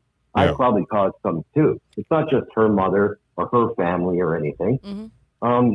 But what else can you do other than break the law? And I'm not into breaking the law. No, it's not. It doesn't make it any better, and it's not going to help the cause. There's still obviously a chance that where down the line something might break, right? So you don't want to fuck with that, and I get that. But holy shit, I don't envy anybody in your position. James's position, the same thing. As I said, it's you should alien. envy my It's position. I got two awesome kids. Well, no, I'm talking about the. Well, you're different. You do get to see your kids, so that's a little different than with Dan, sorry. right? So that's what I was saying. I get 50% of the time, so it's different. Yeah. Yeah. See, I could literally log off of this, get in the car, and go pick my kid up, and not come back for a month, and nobody will question it. They'll be like, "Oh, where are you guys gonna go?" Mm-hmm. And, oh, okay, yeah, no problem. See you when you get back. That's that's why I say it's alien to me when I hear these kind of things, and it breaks my heart because I'm empathetic to you. But I can't relate, and it's I feel the same way. It breaks my heart. It breaks my heart for you guys. And I appreciate that. Dan, I was away from my kids for 7.5 weeks earlier this year, and that's the longest. Like, I lived with my kids until a year ago, and then 50% of the time I have them, and then I was away from them unexpectedly for 7.5 weeks, and I wasn't like, I didn't almost die. I actually became stronger because I knew that when I came back, I had to be strong for them and not like, oh my God, like, or whatever, like I had to whatever, and like man up and shit. And when I hear stories about people who can't see their kids, holy fuck, like I can't even imagine. Yeah. Like what you're going through. And, I feel for you, brother. Like I really do. Hey, no, I appreciate that. And I get what you're saying. Like, totally with my oldest kid who just turned, like I said last week, just turned 29, right? They're awesome, and I was the fuck up back in those days, right? So I take full 100 responsibility for that, right? 100%. Right. But they have actually given me, and it began within COVID. They gave me the opportunity to get back in their lives, right? And I appreciate them for that. And happy belated birthday, Shawnee, and we'll see you all. I can pick up the phone right now and call her, and she'll answer the phone, right? Right. With regards to my other child, they're still only 12 years old, right? And I don't know. There's no proper answer to give. You love your child. You would kill for them. You would do anything. I would take a bullet for her and her family right now. But I also don't want to be the person that disrupts her life that is going on now that I don't know about, if that makes any sense to you. Does she have does her mother have a new partner that she calls dad or anything like that? That I don't know about. Like I said, she was a person, and I don't want to demean her in any sense because she is my kid's mom and Of what course, have you. yeah. But Yeah, she you was a leave that to person me. that I met. Yeah, like I met her on the internet, right? And then like the next day we had our thing, and then like 7 months later is when I talked to her and found out she was pregnant. And so I tried my best to to put myself into the situation where, okay, that's your family. This is who my child is probably going to be with for the next little while. But I have to be a dad, and I have to wake up and I have to do my shit, right? There was some subsequent issues that went on during that time period. Her grandmother passed away. There was some things going on with family members and such. And then COVID hit and such. But there's no excuse. Do everything that you can. At this point, it has fallen into a situation, like I said, where I hope they hear this. I hope they watch this because they're from the Hamilton area, like I said, right? I hope they see this and understand that my apologies are there for what happened in those days, but you got to move forward and do best do best for what's for the youth. And like you said, man, there's so many stories about dads that run away, that don't want to do shit. I accept my responsibility for what happened in those days, but I'm here like for the past few years saying, hey, what's up? Let's do something here. Listen. Maybe this will help you. I have 2 kids. They're 9 and 7. They'll be 10 and 8 in August. I also have a 32-year-old son. And he was born before my 15th birthday. And his mother lived 300 miles away from me. I lived in Whitby. She lived in Sudbury. I went there on a baseball tournament. I met a girl. She was caught in the rain. I said I had fucking towels in my hotel room. We went up there. We slow danced to More Than Words by Extreme. We had really awkward sex. And then a year later, I went back to the same baseball tournament. And she brought a baby to the game. Straight up. This is what happened. And the reason why I'm telling you this is because I spent the next 3 or 4 years like sending her money. And when I say sending her money, I mean like I was working as a telemarketer after school in high school in like grade 10. And I would send her like $86 or $112. Yeah, you've told me this in before. cash. That's right. In cash, I do remember this. Right? Yeah. And she would just return to sender. And oh wow, her dad was a minister, so her dad was a man of God, right? A Christian. Okay. Right. And so she was. My son Austin was immaculately conceived, according to her. Oh wow. Him, yeah. What? So she wasn't. It was allowed that magic to, like, goo. And the magic goo also, because I'm made of the same magic goo. Magic goo. We all magic are. goo. I never told my parents. Is your mom not sitting in the room with you right now? No, she's outside, like looking at the stars. But like, I told her when I was on acid, so I did the responsible thing. I told her when I was on acid when he was like, I don't know, 9 or something. And I told my dad, like when he was like 10, I can't remember, but like I didn't tell them. How did your parents react to that? It was non-eventful. Like by that time, it was like your grandchild, the one you don't know about that I'm telling you about right now, is 8. And they would ask me like, well, what the fuck, in their way. And I would be like, well, this is what the fuck. Remember that baseball tournament? And my dad never said anything because that's what dads do. That's what he did. My mom was like, oh yeah, that's right. Why are you telling me this right now? And I was like, because I'm on acid and I don't know how else to tell you. I have because no I'm high filter right now. That's the truth, high. guys. That's not just me being like plucky. That's the actual truth. Like isn't your kid like acid. My age? My kid, my firstborn is 2 years younger than you. There you go. So 32. Yeah. Wow. Hey, you know what? All truth be told, my mom never met I think my mom met my first kid when she was about 3 or 4 years old. Didn't know nothing. Never mind my dad, who I love him to this day right now, but never paid attention to me for like 40 years, right? Imagine how he felt when your first grandchild is actually fucking 27. That's so crazy. Wow. Like, that's nuts.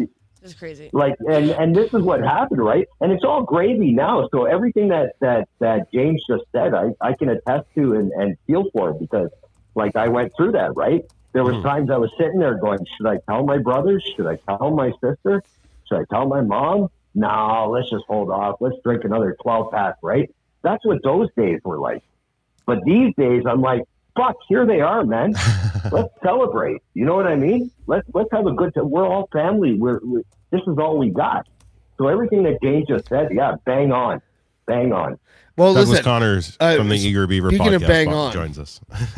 Yeah, speaking of bang on, Douglas Connors joins us because he's been banging on for you. He's been banging rocks in curling.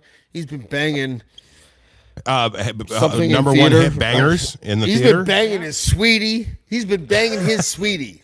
I don't know. Banging Keep going everybody. with that way. Keep going with that. I was wondering where you were going to go off. I was wondering how you were going to stick that dismount. Where does the what exit does the car leave the highway on? And that's that It's one. like, The car left bit and it now. like You're it committed flipped, to the bit but it now. flipped back on its wheels and it drove away modestly. You know, like yeah. Oh man, Douglas, Hey, welcome to Dan. the show. Hi, Dan, hi, Dan's everyone. here. Thank you so much. Dan's on the phone with us. Hey Dan, hey there, my friend. Just wanted you to know I heard everything. I was lurking there, and just I love you, man. Hey, man, Yep. right back at all you guys. This whole, you know what? Long story short, from the time that I met you guys a couple of years ago to the time now, and gals, you know, this whole thing, it's like a family, right? And no matter if we have lunch together or have fucking beers or whatever, the opportunity to talk like this and actually share real life stories, this is what the public needs to hear. And man, glad to have it. Love Absolutely. It was great to have you, man. Thanks so much for coming out, Dan. thanks, Dan. No problem, guys. Have a good one. I'm going to drop off now, You have a good but I'm night. going to be watching on YouTube there. Have a good one, and Douglas, have a good night. Keep our comment section in line there, would you? And keep making that world a Yeah. better place, man, because we know that you I'll do try so my much best good. I'll try my best on my Someone Galaxy give Dan the 6. wrench. Yeah. That's my wrench. But it's true. I'm not fucking using it. I'm sitting here with my hands full. Great having Dan. Thanks, Dan. Such a good Hi, guy. Dan. He really is. He's a great dude.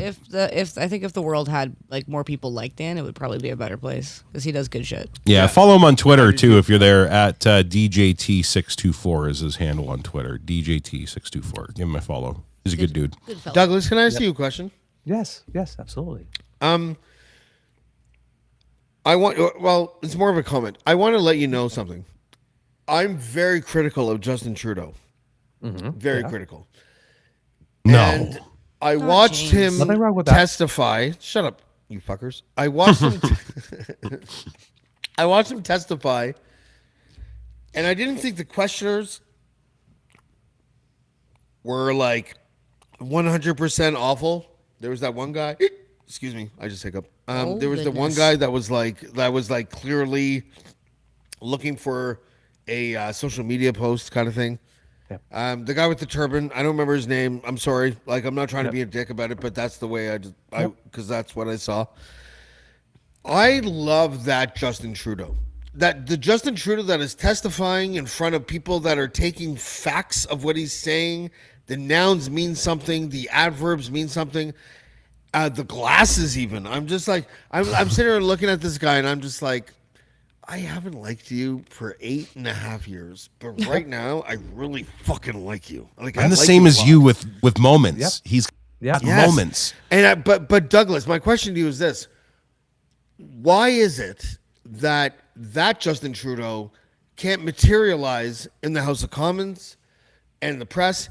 And I guess my real question is, the way that press asks questions and the way that like leaders of oppositions and other MPs ask questions, why does Justin Trudeau have to mirror that vibe in the House and in the scrums? Why can't he just be the statesman that he was when he was doing his thing, when he was testifying? That's a good question. To be totally honest, I really could not give you an answer to that. To be totally honest, the best I could give you on pure speculation. Thanks a lot. No, but seriously, because someone can be consistent like that, and then somebody can adopt a different stance for different type of events, and there are different type of events. And if you receive media coaching, you receive media coaching for different type of events. So the way you do a scrum is different than the way that you do a 3-minute spot interview. It's different than the way that you do a 7 to Shouldn't 15 be, minute though. interview, than an hour It interview, shouldn't than be, you do a though. town hall, right? Yeah. But you get a debate, you get trained different ways for different events, because But don't you, sometimes the focus, and hold on, is in communications, the focus sometimes, we always, a standard question is, if I'm talking to you and you have a message to get out, is when I am done talking to you, so if after your 30 minutes or 15 minutes or 5 minutes together, because what are the 1 or 2 top things you want that listeners to remember, to leave with? And there are some people that do their communication so funneled, tunnel focused towards those 2 things, because that the interview suffers, because but you still remember those 2 things. Like, when they ask the question 5 different times and the person just repeats the same media line before they decide to move on or something, right? yeah. And everyone does that. Yeah, everyone does that. But like, some of them are more crafty in the way that they bob and weave through, and then some of them it's just like, I cannot do this because it is 3% of GDP. It is 3% of GDP, so I cannot do this. Right? You sound like Stephen Hawking. So, so maybe it would be something with that. Maybe the other thing could be is that for giving testimony to a public commission, the level of preparation that you have is going to be, he was probably preparing for this one for about 3-4 weeks, whereas your daily scrum and your daily House of Commons, it's a little Douglas, more on your feet. I agree with you. And I think you're 100% correct. I guess my next question would be, because James, and it only counts what I think of him. I don't like him, but I watch him testify, and I'm looking at him, and I'm like, this is the first time I'm thinking to myself, if you're being honest, James, he's coming off a little statesman-ish right now. And I've never seen that in Justin Trudeau ever in my life. Like, I don't like him. I understand Trudeau fatigue. I think it's a real thing. I think that's why Poilievre is leading the polls, because we're tired of Justin Trudeau. We don't have a hard on for Poilievre. Like 30% of us do, but the rest of us don't. But I want him to wear glasses on his nose now. And I want him to show the gray in his beard and his hair, and talk to us the way he spoke while he was getting questioned during his testifying. Yep. You might be getting some of that. Is that my question to you is that a PR thing for politicians that hasn't been invented yet, where you're like, just be that guy forever? Or is it something that he's not capable of doing? Give me a sense of what I'm missing here, because I must be missing something. No, you're not missing anything. My personal feeling is, if I'm looking at what's going on out in the public sphere, is that people are craving authenticity. There was a time when we only had 3 or 4 networks, and you had to wait for the evening edition of your newspaper, and then when something happened, you had to wait to the morning edition, right? There was a time, and we didn't have the internet, and not everything was, you had to go to the library and look up things on microfiche and whatnot.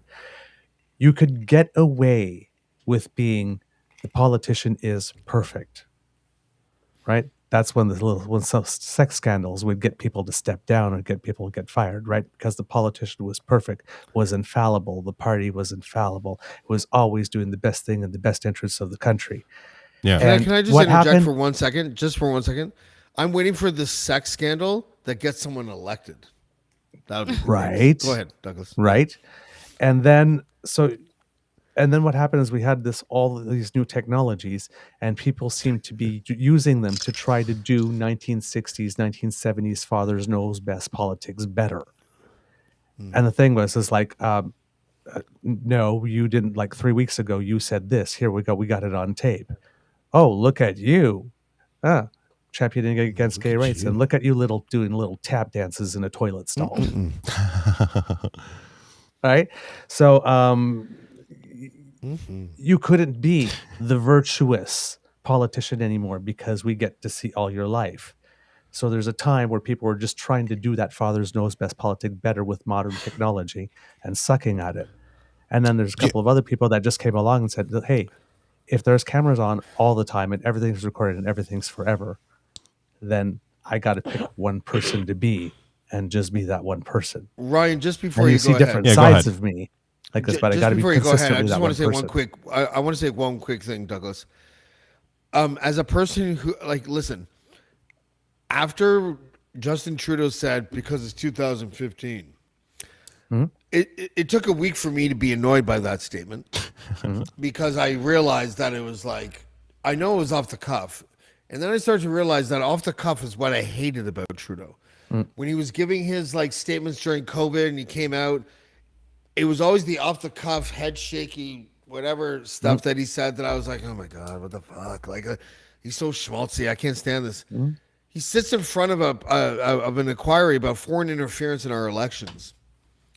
He's got gray highlights in his hair, which are either natural or made to look natural, right? Whatever. I was like, well, fucking, he looks statesmanish. And then he starts talking, and I'm just like, he's acting statesmanish.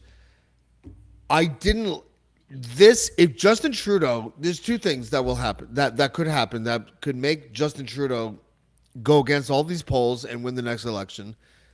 Poilievre right now is leading by like 20 points according to the polls, and I know polls are whatever. Well, this is also the kick the tires phase. But there's two things that could happen. There's two things that could happen, and then you can totally tear me apart. Because one of them, you'll definitely tear me apart. If he came out as bisexual finally, he'd probably win the next election. Okay, I'm just saying. The other thing is he, maybe they're saving it. Yeah, no, 100%. And the other thing is if he came out with glasses down to his nose, with gray in a newly formed beard and hair, also could probably get him elected if he still spoke like that. See the sheen in his suit? That's a preview for what's going to be in his hair in about 4 months, 6 months, whatever. Justin Trudeau's going to go gray, and it's going to win him the next election. I'm saying. So you're I basically think it's going to make him a whole different person. He's basically going to if he wears the glasses down on his nose and talks like he did at those, whatever that was, a hearing, whatever the fuck it was, like yeah, it was a hearing. He will, like, dude, I hate Justin Trudeau, and I was like, I have to say, during this testimony, I like Justin Trudeau, and I'm being honest. I just thought he handled it super well. Yeah, I really did do. too. Once. Ryan's got what you want. I did a whole show I got about what it this morning. So I got what you basically want, you're Jamesy. saying that This is he the should vibe. Justin Douglas, Trudeau let should Douglas go talk first. McDreamy. All right. What's that? You're Say it saying again? Justin Trudeau should go McDreamy. No, Mick. Kinda, yeah. What's the guy's That's name what- from? McSweeney. No. What's Richard Gere-ish? I think you should go Okay. Richard Gere. Yeah, Get ready. Yeah, that was the with McSweeney of glasses, the era. with glasses on the nose. You ready? Gere. Oh yeah, Richard Gere. You like with that? glasses Like- on the like nose. this? Welcome to the stage, Oh, yeah. Justin. James isn't looking at the screen. You look like you I read am books, baby. Is that your guy right there? There you go, No, Daddy. not during that. He looks like Harry Potter. Like I was describing a statesman. Tickle the spat of that tone. See, I gotta kind of counter what you said though, to the off the cuff thing. I'm the opposite. I think he sounds like a fucking idiot when he's on a script or on a teleprompter. See, You thought he sounded bad during the testimony? No. Oh no. During testimony, he was great. But I mean, but that is a prepared thing, right? But now, what I'm thinking of, do you remember when we did the election show on Dean's show? Yeah. Like No. back. No. That was your 8 grams of shrooms show. I was on 7 grams. Yeah, of you know shrooms. what happened. Yeah, you know what happened. But one of the things No. I brought up, because right 7 before grams that, of shroom, 6. It's a Isn't O'Neill president right now? Or what's his name? Oh, what was the conservative's name? Aaron O'Toole. Isn't O'Toole prime minister right now? no. So what happened? Sorry. Right before that show, right before the night of the election. If you remember, he was in Orangeville doing a campaign stop and got like bombarded by like heckled. the guys that were throwing heckled and everything else. But it got to the point where like people were getting hurt. And he pulled the bus over and did like an impromptu press conference to tell people to fucking knock it off. And when he came out and started talking, I'm like, that's the guy. Mm-hmm. That's the guy I want right now. I want that guy 24 fucking 7. Oh yeah. He was like, how could I don't know if you like know Hamilton. like the lecturing teacher. He was. Yeah, no, it was better than that. It was more like North End Hamilton. Steel worker motherfucker comes out of his house to yell at the kids that are on his lawn, and he's like, "Get the fuck!" And he lost because it was something about his Paul wife, Atkinson of Prime Ministers. Something happened. No, he didn't scream, but he was very fucking. And I'm like, he was firm. stern. Like, where are you? Yeah. Why aren't you here every day? Like, come here and run this country like that guy. You know, that's the guy we want. And it was, I had a new respect for him that day. Yeah, but he tried to emulate that when he walked out of his cottage at wherever it is, and emulate the same like emotion. Talking to the kids and stuff. Yeah, that was so schmaltzy and like shitty. You can't fake authenticity.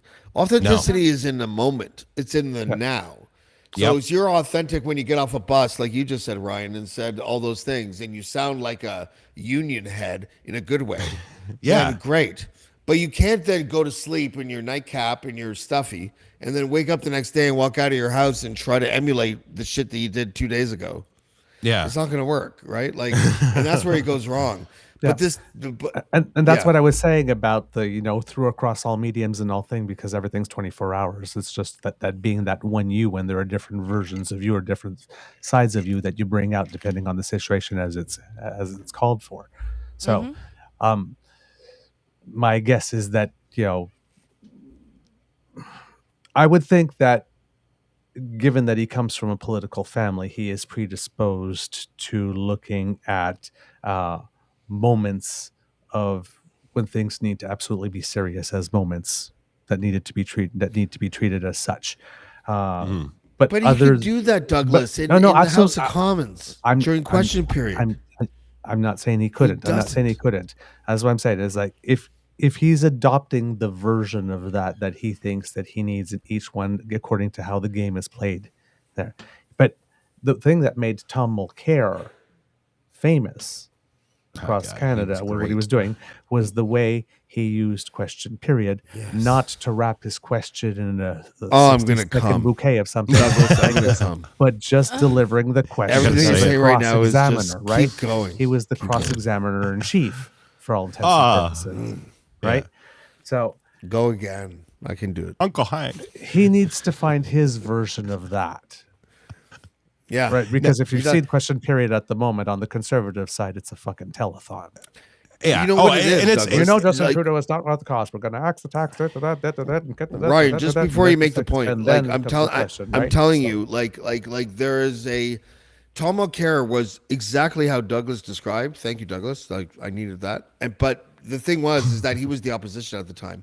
Trudeau has to understand that he's not the opposition, but he can still play the same game that Mulcair played, where he gets asked the question. So the question is always like, why is the Prime Minister going to flim-flam his way through another explanation of why the housing crisis, blah, blah, blah. And what Trudeau needs to do is not go like this. As the Conservative government needs to understand, well, he needs to go like this. Our homeless situation is caused by... he needs to talk like he did during the testimony in the face of Pierre Poilievre's questions. Yeah, to Mulcair that situation in a way that it needs to be Mulcaired. Yeah, less poly speak. Yeah. But now the difference between question period and in a court or at a public inquiry is that you don't have 140 howler monkeys on the other side yelling. You know what? That's true. So you can have that. You can have that muted tone. You can use that. No, I know. Use the same tone. I know that. Use the same tone. Oh yes. Let them howl, because the howling will eventually become like the albatross that sinks them. Because if you remember, Douglas, like the Mulcair thing, the reason why it was so good, It wasn't because he was the one asking the questions. It was because he was the one that wasn't grandstanding. So even if you reversed it and made Stephen Harper ask the questions, but that's what I'm saying to the leader of the opposition, Tom McCarr would be like, the prime minister is asking when I received the $90,000 check, but then he had a way out of what happened because he didn't break any rules, as we learned in the Duffy trial later. Yeah, it was all fucking they didn't know how to handle themselves during question period. But the thing is, it was the contrast between the question. Yes. Right. When did it happen? Down. Well, the thing that. So I didn't hear answer the question. When did that happen, and why does this matter? And then he sit back down and boom, like this. It was just a question. Boom, boom, drum, like this. So by not having the 90 seconds or however much time it is to ask the question and using it all and having the back and forth with one person rising up and just asking a question, boom, and the other person rising up and talking 90 seconds, this person rising up, boom, 90 seconds, and makes it so that the other person's on camera talking the most often, and it makes them look like they're explaining. And okay, but Douglas, when he was talking, when he was like you two on this fucking podcast, Jesus Christ. Yep. What? It was just like you two on this podcast.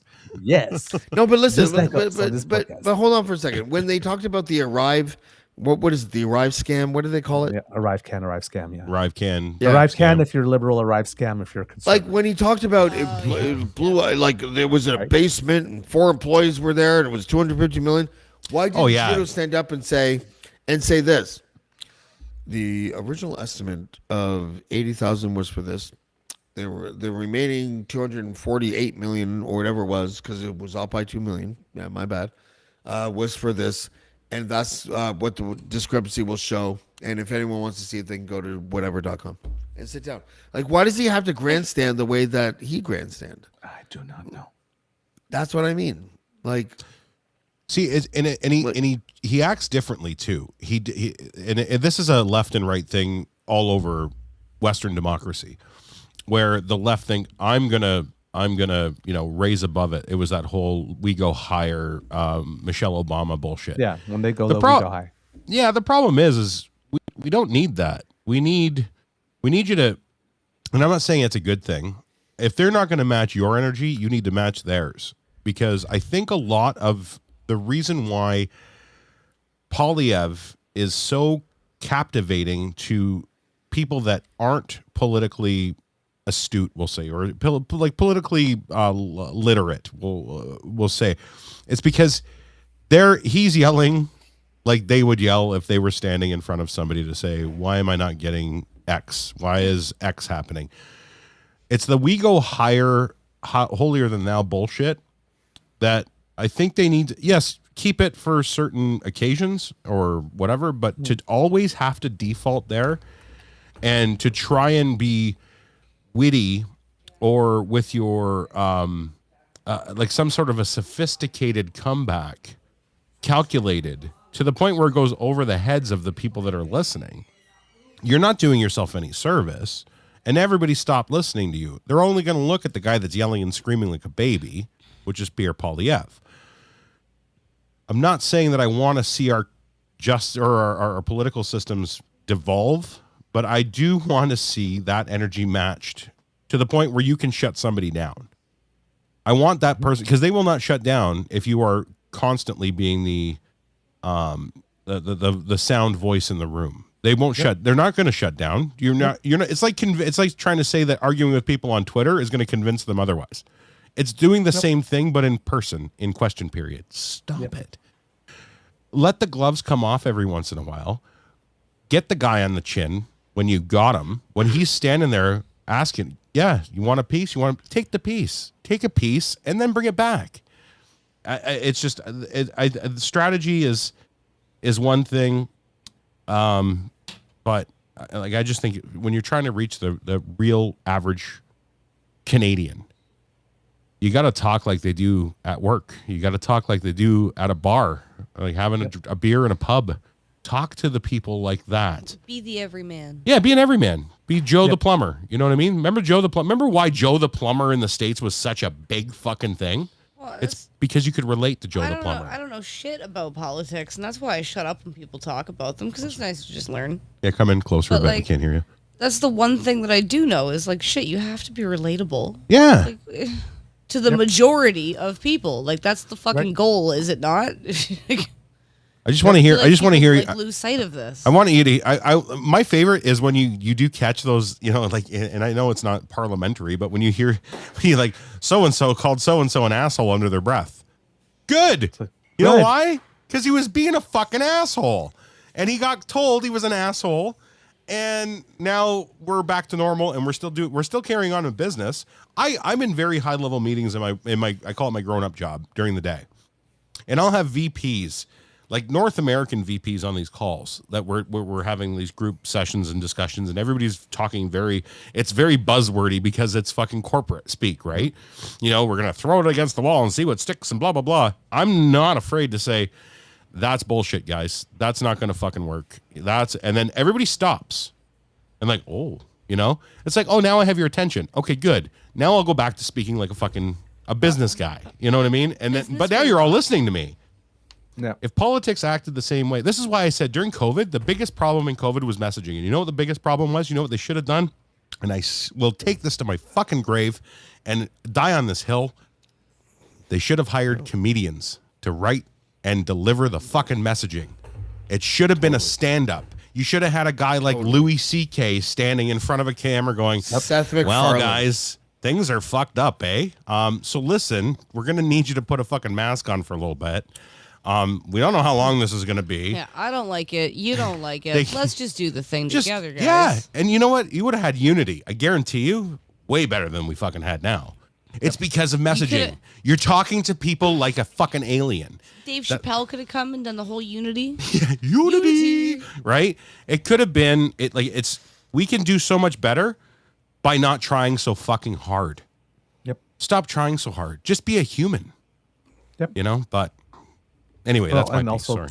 But also stop trying to be panderer. The flaw. Well, not so much the panderer, but the flawless. Yeah. Like this. You are going to make a mistake. Embrace it's now it. You're a human. It's now a 24/7 world, and that's the whole point I'm trying to say. Is like if you keep on using modern technology to try to do Fathers Know Best 70 politics better, because we see everything you do and everything's recorded. So when you say, I didn't say that, we can go back and look and say, yeah, you did say that. Right? Yeah. There was a time where you could say that. There was a time, where if something happened, in time to get on the 6 o'clock news before you'd hear anything about it again was the next morning or at noon, right? Mm-hmm. Now sound bites. Now we live on sound bites. Exactly, and what the person said in this current nanosecond to win this nanosecond, that's what you people run with, and then the headline that's written on the latest development comes on, and if that's the only headline you see, you think that's where that's at. Yeah. So my hope is that, because I've seen these moments from him many times, I haven't seen these moments yet from certain other people. I've seen good moments from Jagmeet Singh a couple of times. I remember there was that time where we talked to the kids of the nation at one point when there was a moment of racism that had taken place, and everybody snapped up and said, "Oh my God, okay, he does have it in him. He does have it in him."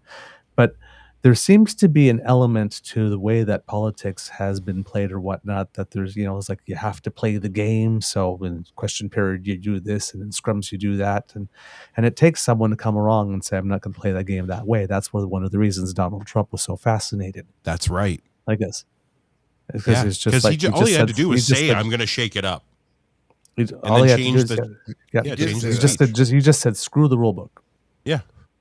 And everybody was like, okay, what the hell is he going to do now? So, and that's it.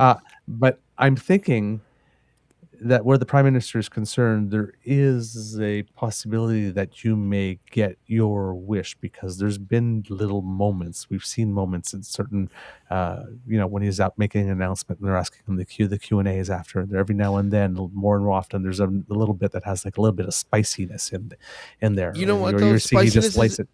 But what I'm saying, but he's laying it down, right? Because there's a certain people that want to see him. They know that Poilievre's nasty, and they want to see the Prime Minister punch back. They know he's a boxer. They want to see him punch back.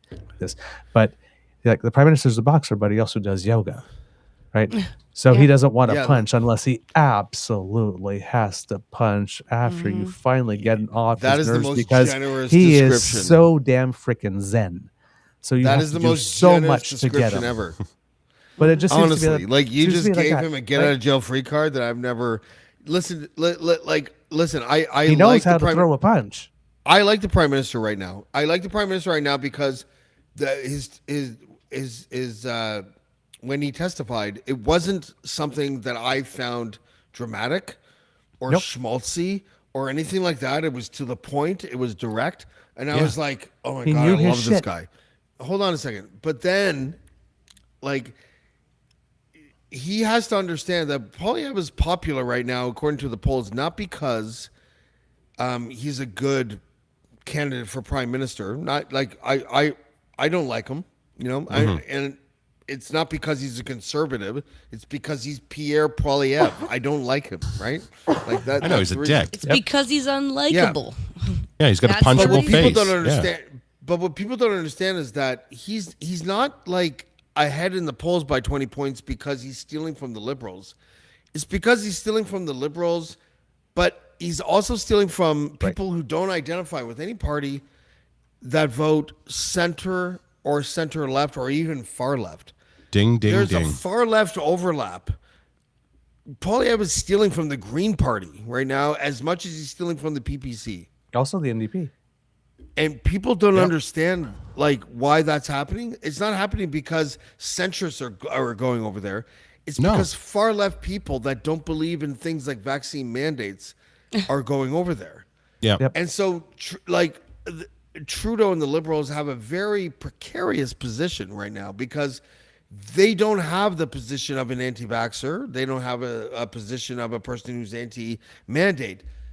And they also don't have because they hired Max Valiquette, and we can get to that in a second because I know him personally, but to get a Max Valiquette to become your communications director and try to like bridge that gap, all he's doing is like enhancing the things that alienated the people who are anti-vax and anti-mandate. And this is what the Jagmeet Singh just doesn't care to understand this or doesn't understand this. And I don't know what's going on with the Liberals, but you have to understand, Poilievre's popularity is not because of the far right. It's largely propped up by the far right. But the thing that gets him from 8 points ahead to 20 points ahead or whatever the fuck is the moderates and the far left who share one or two issues with him. Yeah. There is a lot happening in this country that like the Liberals don't want to face. And it's because Mark Carney and Chrystia Freeland don't want to run as leader in an election that they think they're going to lose. The only reason like Trudeau is not resigning right now with a year and a half before the next election or whatever it is because there's no like viable leaders that want to take the L for him. And to me, that's what's happening right now. Like to be the rebound. And I love seeing, and that's why Trudeau being this statesman-like is actually so much better for everyone involved because if he can lose, he's going to, look guys, I'm sorry, but he's going to lose the next election. He might not lose it by 20 points, but he's going to lose it by 5 at least. And if he loses it by 5, 6, 7, 8, then Chrystia Freeland and Mark Carney will come and they'll vie for the leadership. And then the next election will happen and we'll see what happens. But those two candidates especially don't want to be a part of an election that the caucus, at least half of it, thinks is the loser Caucus. election. Look at that big caucus. Speaking of caucus, And if it's little, don't be rude about I it. heard COVID was making right? people's Actually? caucuses reduce in size too. I got to say, what Spenny was talking about with the small dick stuff, Yeah. the girls that I've talked to, if it's like 4 to 6 inches, they'll confession. go through with the program. But if it's like a micro penis, they'll become more mean. More mean. So it's a weird thing.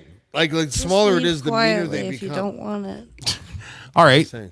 Well, we have new blood on the panel now. I'd like to know, Douglas, have you ever been faced with a phallus that was inadequate upon discovery, and made yourself an exit. What if he's the top? Obviously, then it doesn't even matter. Well, no, I'm sure everybody likes the dicks, right? Like everybody's gonna encountered. What if the anus was sublime? Shut up. I have He's gonna encountered. tell We're us. talking to the other guy. I have encountered more than once a phallus that was inadequate. Yes, but if Are I you got polite to about it? oh yeah, absolutely. If I got to, I actually didn't even make any notice. Actually, if Douglas, can I send you my dick pic? Like you don't have to. I won't put it on air, but if I send it to you, will you like rate it? I think it's What? nice that I'm you just trying to- asked. That's polite. You Yeah. sent it. Yeah, I guess. Consent. Very I'm seeking gentlemanly. consent. You should always ask before you send people pictures. See, I don't know if like saying yes now constitutes sexual harassment or me being asked does. Unless you We're have- not coworkers asking anymore, for your Douglas. consent. It's fine. We're not coworkers anymore. It's okay. It's for I'll the tell you if content. it's weird How when awesome Brian would the messages content? you. Let me How put it awesome would the this way. content be if I sent him my dick pic and he was just like, Let me put it this way. "That's not bad." Like, but no one sees it. I'm just saying.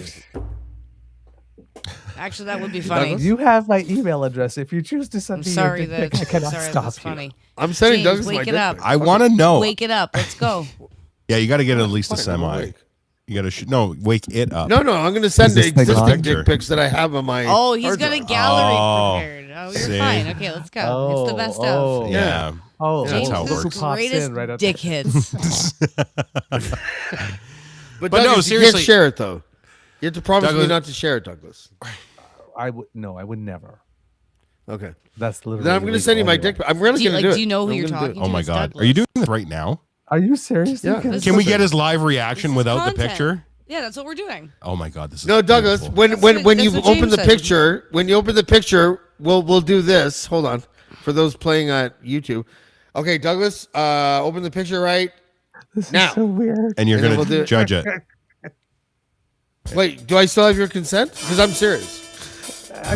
Yes, I guess. Okay, this is awesome. The judge is This is here. riveting shit. Here come the Not judge. even- Here come the We judge. just want to know. Here How is come the it? judge. This is riveting. Do you not think this is riveting? I think. Oh, It's this, Call oh, him this is Where did this you is send it? groundbreaking content. Where did you send it, I James? think Where it. did you Don't send worry, I'm it? telling you right now. Oh, he's sending it right I'll see you in now. a second. I just got to pick the right one. There's dozens and dozens of choose There's from. no way I cannot be giggling when I first look at it, which is going was- to be so terrible. He went to a right? he went to a That's Jostens and had it done professionally. He was at a Sears. The background is the book. It's got a hat. Really nice. My dick pic has a hat. It's wearing a gown. He's got a gown on his legs and a little hat, the little cap. There's so many dick pics. Jesus Christ. So many dick pics. I gotta Which one's figure out. I mine? gotta figure out which one to send. So little time. I wanted the forest one. A How nice can I leafy do background. so many? Mama said it's my magic goo. See? How can See, I we even have music for this lose? segment now. Are we refreshing our email feverishly or? what's happening? No, I'm just looking through my downloads, and I like Oh, you're have so still many not documents and fucking shit. done. That I He's can't so figure it out. judgy of himself. He's just judging himself now. Oh my We've God, lost it's James just- to his if own they're- dick. Yes, exactly. they're because you'd be saved like, in a no, that was not gallery- good enough. That was not great enough. Send the need to whole show gallery. There's a gallery. That's Why fine. shouldn't Not there be a that. gallery? It's not. No, that's not what I'm So- saying. I'm not. no, no, I'm but not see, complaining why are you about judging? gallery. I'm not saying that. What I'm saying is, if you're keeping a gallery, everything in that gallery should be fucking ready to fire, man. Like, why you But keeping it's shit mixed that's up not between fireable? like airplanes and Ready like, to kid fire pics, type. and dick pics. Like, Ready Okay, to fire Kid so pics. here's a hot What? tip.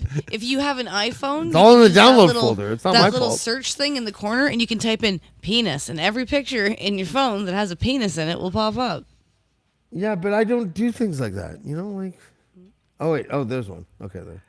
See, here's I the use it for thing. dogs and plants, but I assume it'll work for a penis. Just Here's the downside about this, see, because the longer he takes already to sent it, find Douglas. one, the more he builds I up the sent it. expectations, and it's going to be absolutely There's fantastic. no building up because he went expectations. through I just there was all a lot of them to pick documents. the absolute best one. It was a lot of documents. Okay.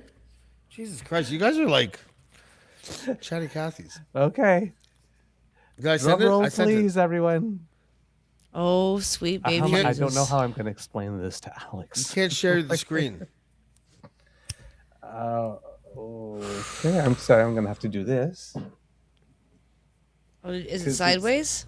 Yes, it is. And upside No, down. no, it's Oh, just is it bent that sideways? way. It's just bent that way. It's fine. No, it's And not a up- Bill Clinton dick. See the dick? It's not. It's sideways and upside down. Is it really? Does he have the dick? I- Yeah, but Sorry. it's sideways and upside down. James sent it all Yeah. fucking discombobulated. Yeah, that's right. And there's The smoke balls are on bombs top, and everything's fireworks. Okay, I want the judge's verdict.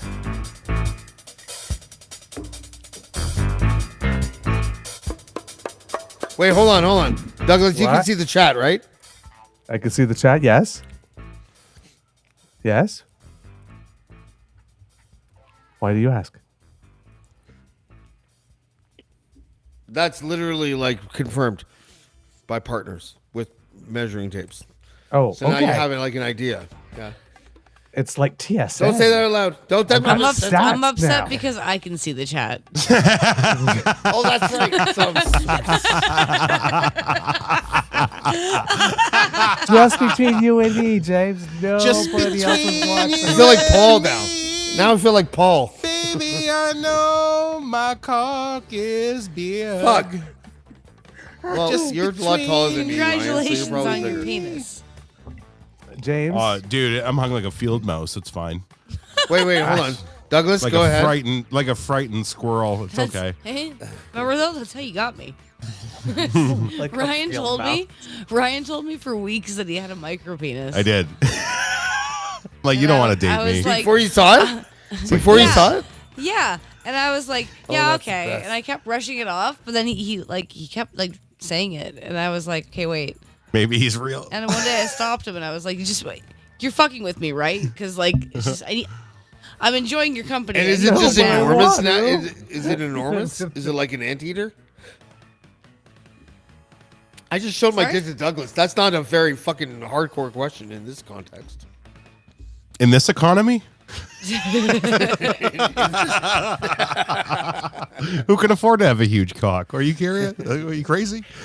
It would- Sorry, Douglas. It would When I'm be on Natural cocaine, if spit I takes are sent my favorite. if I I sent can't Douglas the afford the picture of my extra dick when I was on large condoms now. cocaine, That's an extra fee. It's inflation Yeah. for everyone. That's right. I got to There's no inflation in cocaine dick. I've got to My cool Mac- my inflation.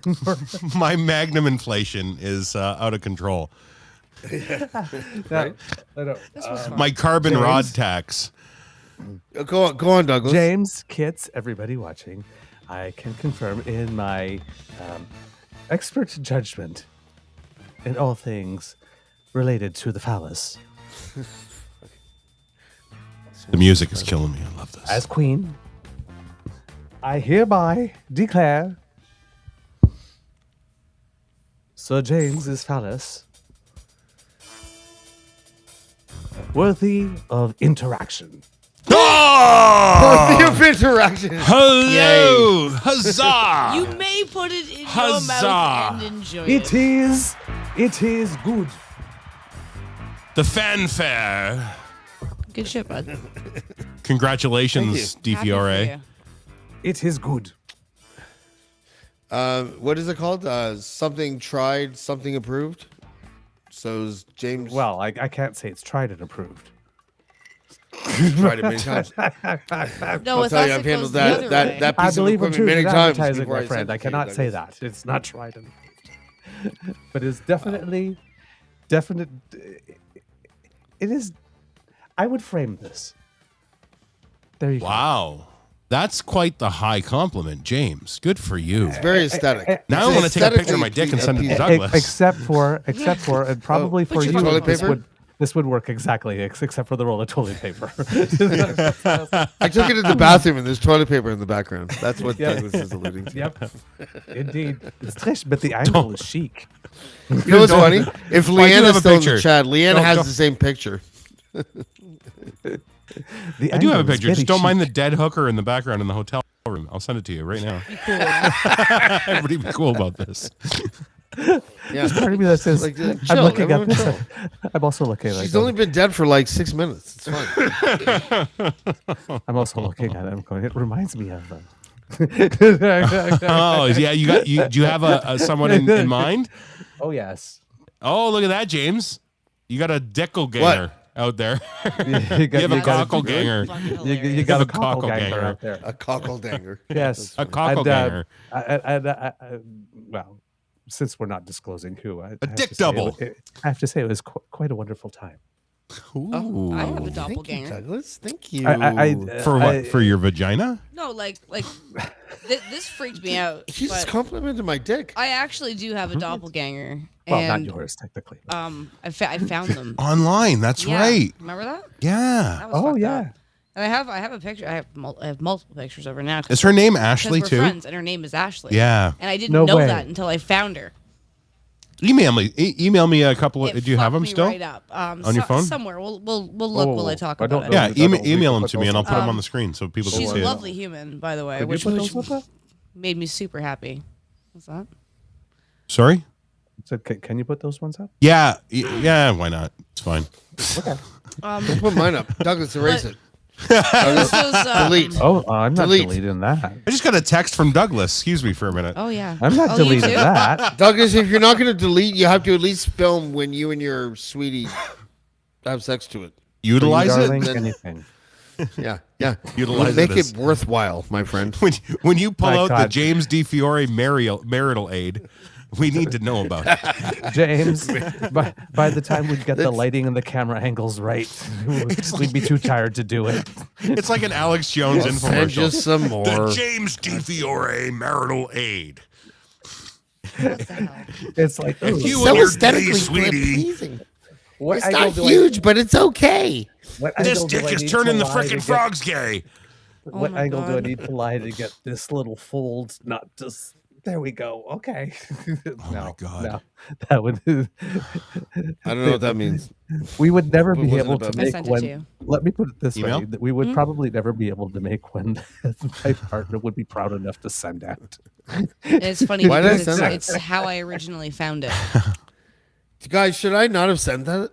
Was that like internet that was insecure? hilarious. What I It's- just did? Oh, you asked for consent, and it was between friends. It's whatever. Yeah, that I was think fine. Douglas True. is a good soul. That We I would just trust. demonstrated If you feel how safe, good that's what matters. life can be. Yeah. Ashley, sorry, I want That's a woman's true. opinion. Like we just demonstrated how good consent can be. Did we not? Yeah, absolutely. I think that was Tell me a why. stand-up performance in consent. Absolutely. Tell you why?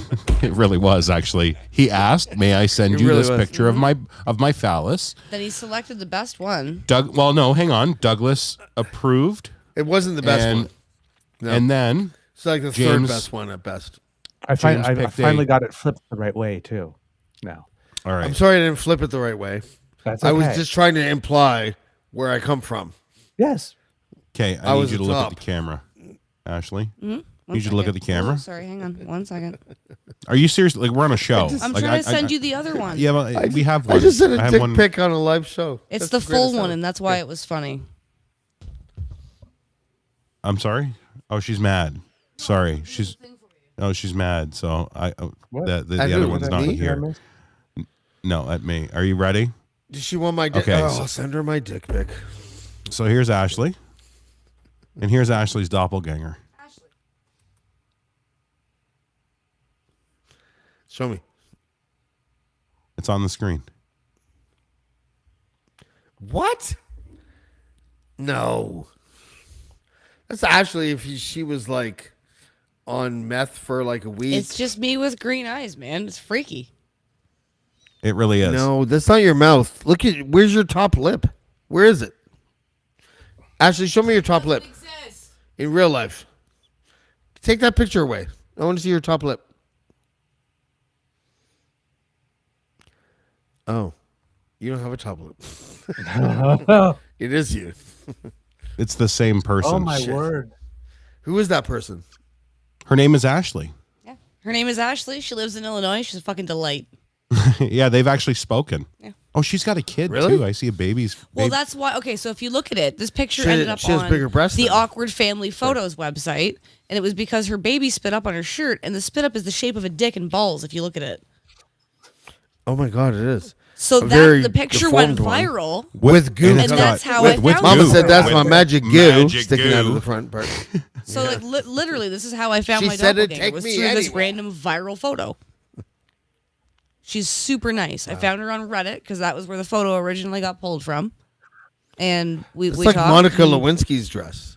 We both realized how much we had in common within like 30 seconds. Douglas what? And that's what happened. We're friends now. Douglas has seen my penis, everyone. That's weird. I don't like this anymore. Right. I revoked my consent. All right. I am deleting it now. As requested. I revoke my consent. See? And that's right. You can that's do what it I was talking anytime. about earlier. Yes.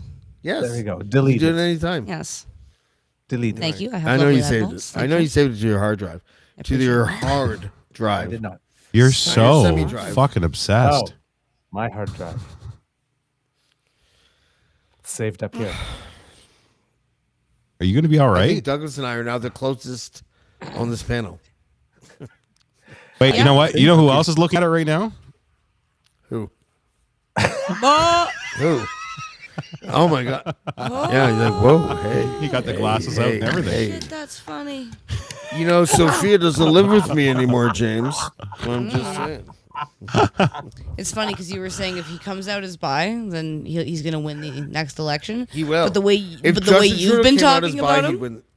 Yeah. I feel like you're about to Honestly. come out as bi, and that's cool.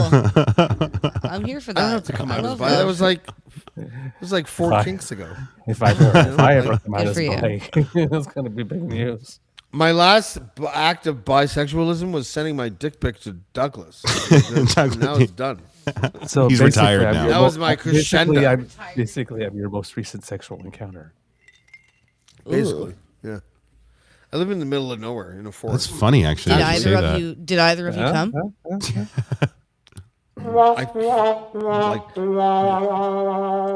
Twice during this sucks. podcast. Yeah. Not yet, Ashley, but I'm an edger. Aye. James, what? What I am didn't know you were into What landscaping. am I Drugs. doing? Yeah, right? Yes, absolutely. The Best hedges are lawn in fucking gorgeous. town. My mom wants me to roll her drugs. That's all I'm saying. She's a nice lady. She's a nice lady. Do as she says. Now roll her a doobie. great she is. That's her medicine. And she sounds like Jordan Peterson. Seriously, she was yelling earlier off the air in the background, and it sounded like Jordan Peterson was scolding James. It was fucking awesome. Because you know That Jordan would fit. Peterson has that high pitch, like that. Kermit It's the just like a Frog. high Kermit the register. Frog. Yeah, it's like a high Hello register. there, Kermit the Frog here from Sesame Seed News. We're here with the I don't know what the hell I'm talking. talking about. You know, like he's got that. It's up there. I don't know what's going on. I recently spent 2 weeks on the streets dressed in a full body lobster suit to attract young men. Yeah, like he sounds like that. But when James's mom was yelling at him, I said, "Is that Jordan Peterson in your house yelling at you about being on the not in a plane? It was something about planes. We're talking about airplanes. Why is your phone in airplane mode? Yeah, 'Cause airplane I'm on a mode. plane, Mom. Yeah, I'm on a plane, Mom. I can see that your feet are on the ground, James. You're not funny. Mom, the meatloaf. You're not even funny, James. Mom, the meatloaf. Roll me a fucking joint. I've been masturbating to pornography for the past 6 to 8 hours. There is nothing in life more meaningful than pornography and masturbation. I did that on ecstasy so many times. Oh my god. Did he say That's how you pornography get and magic goo. masturbation? Oh, like there were times I went to raves and I like took like 2 hits of E at like 1:00 in the morning. Mom, look away. And and I was like, Turn your hearing aid down. and I went home, and so it'd be like 3 a.m. or whatever the fuck, and I would just fucking like I'd be till like 10 o'clock the next night, like 15, 16 hours. Like it was Just crazy. giving her berries. Giving her. Yeah. Because it was really good ecstasy. And then you smoke weed like while you take the ecstasy, and you're just like, oh, my rotator cuff is just fucked, but I'm gonna keep going. Like I've got tennis elbow now. That's funny. It's called penis elbow. Where I work, You absolute son of a bitch. yeah, that's right. That's right. I realized that we Ashley, go actually ahead. have like everything at work Yeah. that we would need to have a rave. Really? Including the E? You have ketamine, No, right? other than the drugs. That's the only thing somebody would need to bring. Which like Easy please fix. Ketamine. You have ketamine don't- there. Please don't do that. But Easy fix. right? But no, we really do. And I looked at a coworker the other day because my boss handed us a container that had like a bunch of sparkles and feathers and shit in it, and I was like, "Oh my god, are we supposed to make outfits for our party?" Because we've had a running joke going all week about how we're just gonna have a rave at the end of the week. And I was like, "Are we supposed to make shirts and headbands? Like, what's going on? Is this part of our fucking Coachella destiny at work?" You have plastic soothers and like And candy that's why necklaces. we were laughing, because there's soothers, there's water bottles, there's cool lights, there's music, there's speakers. I was like, holy shit, we could have a great time in here if we really wanted to. This place is dope. And that's a Lenny, Catholic school. Lenny, get over here. Lenny. Yeah. I got something we're gonna remember in the home. Yeah, no, that was You a missed that weird- conversation, That was a really weird Douglas. day because everybody lost their shit about it. All of this, I think I've loosened up a little bit about telling that story now. I was kind of like earlier, but about Lenny versus Lenny. yeah, but like it freaked the staff out because they were like, "Oh, well, they were both previously married to women," and I'm like, "It's their fucking business, though. If that's something that they're willing to participate in." Douglas Like, doesn't know. We and- have to. You got to get him up to speed before you keep going. we had an interaction between two male residents once that was they just unexpected, and the staff I felt not reacted poorly, but just were kind of like really taken aback, and it was like, guys, maybe give it a second. You know what I mean? Like, you don't need to rip anybody off of anybody because clearly nobody's like in distress, kind of thing. And Spenny was on earlier, so we were calling it because we said the guy's name was Len or Lenny, and we ended up saying it's Lenny versus Lenny because they were together. And I wasn't really in on the Lenny versus Lenny thing, but the guys have kept it alive. So Yeah. I'm It was letting all it me. happen. I don't give a shit. Lenny versus And we Lenny don't was use real funny. names when we talk about these Yeah. things anyway. No, so- Obviously. Lenny versus Lenny. It was me. I'm a horrible person. Go on, Ryan. Yeah, so it was a really shitty situation because it was like, well, clearly they wanted to do what they were doing.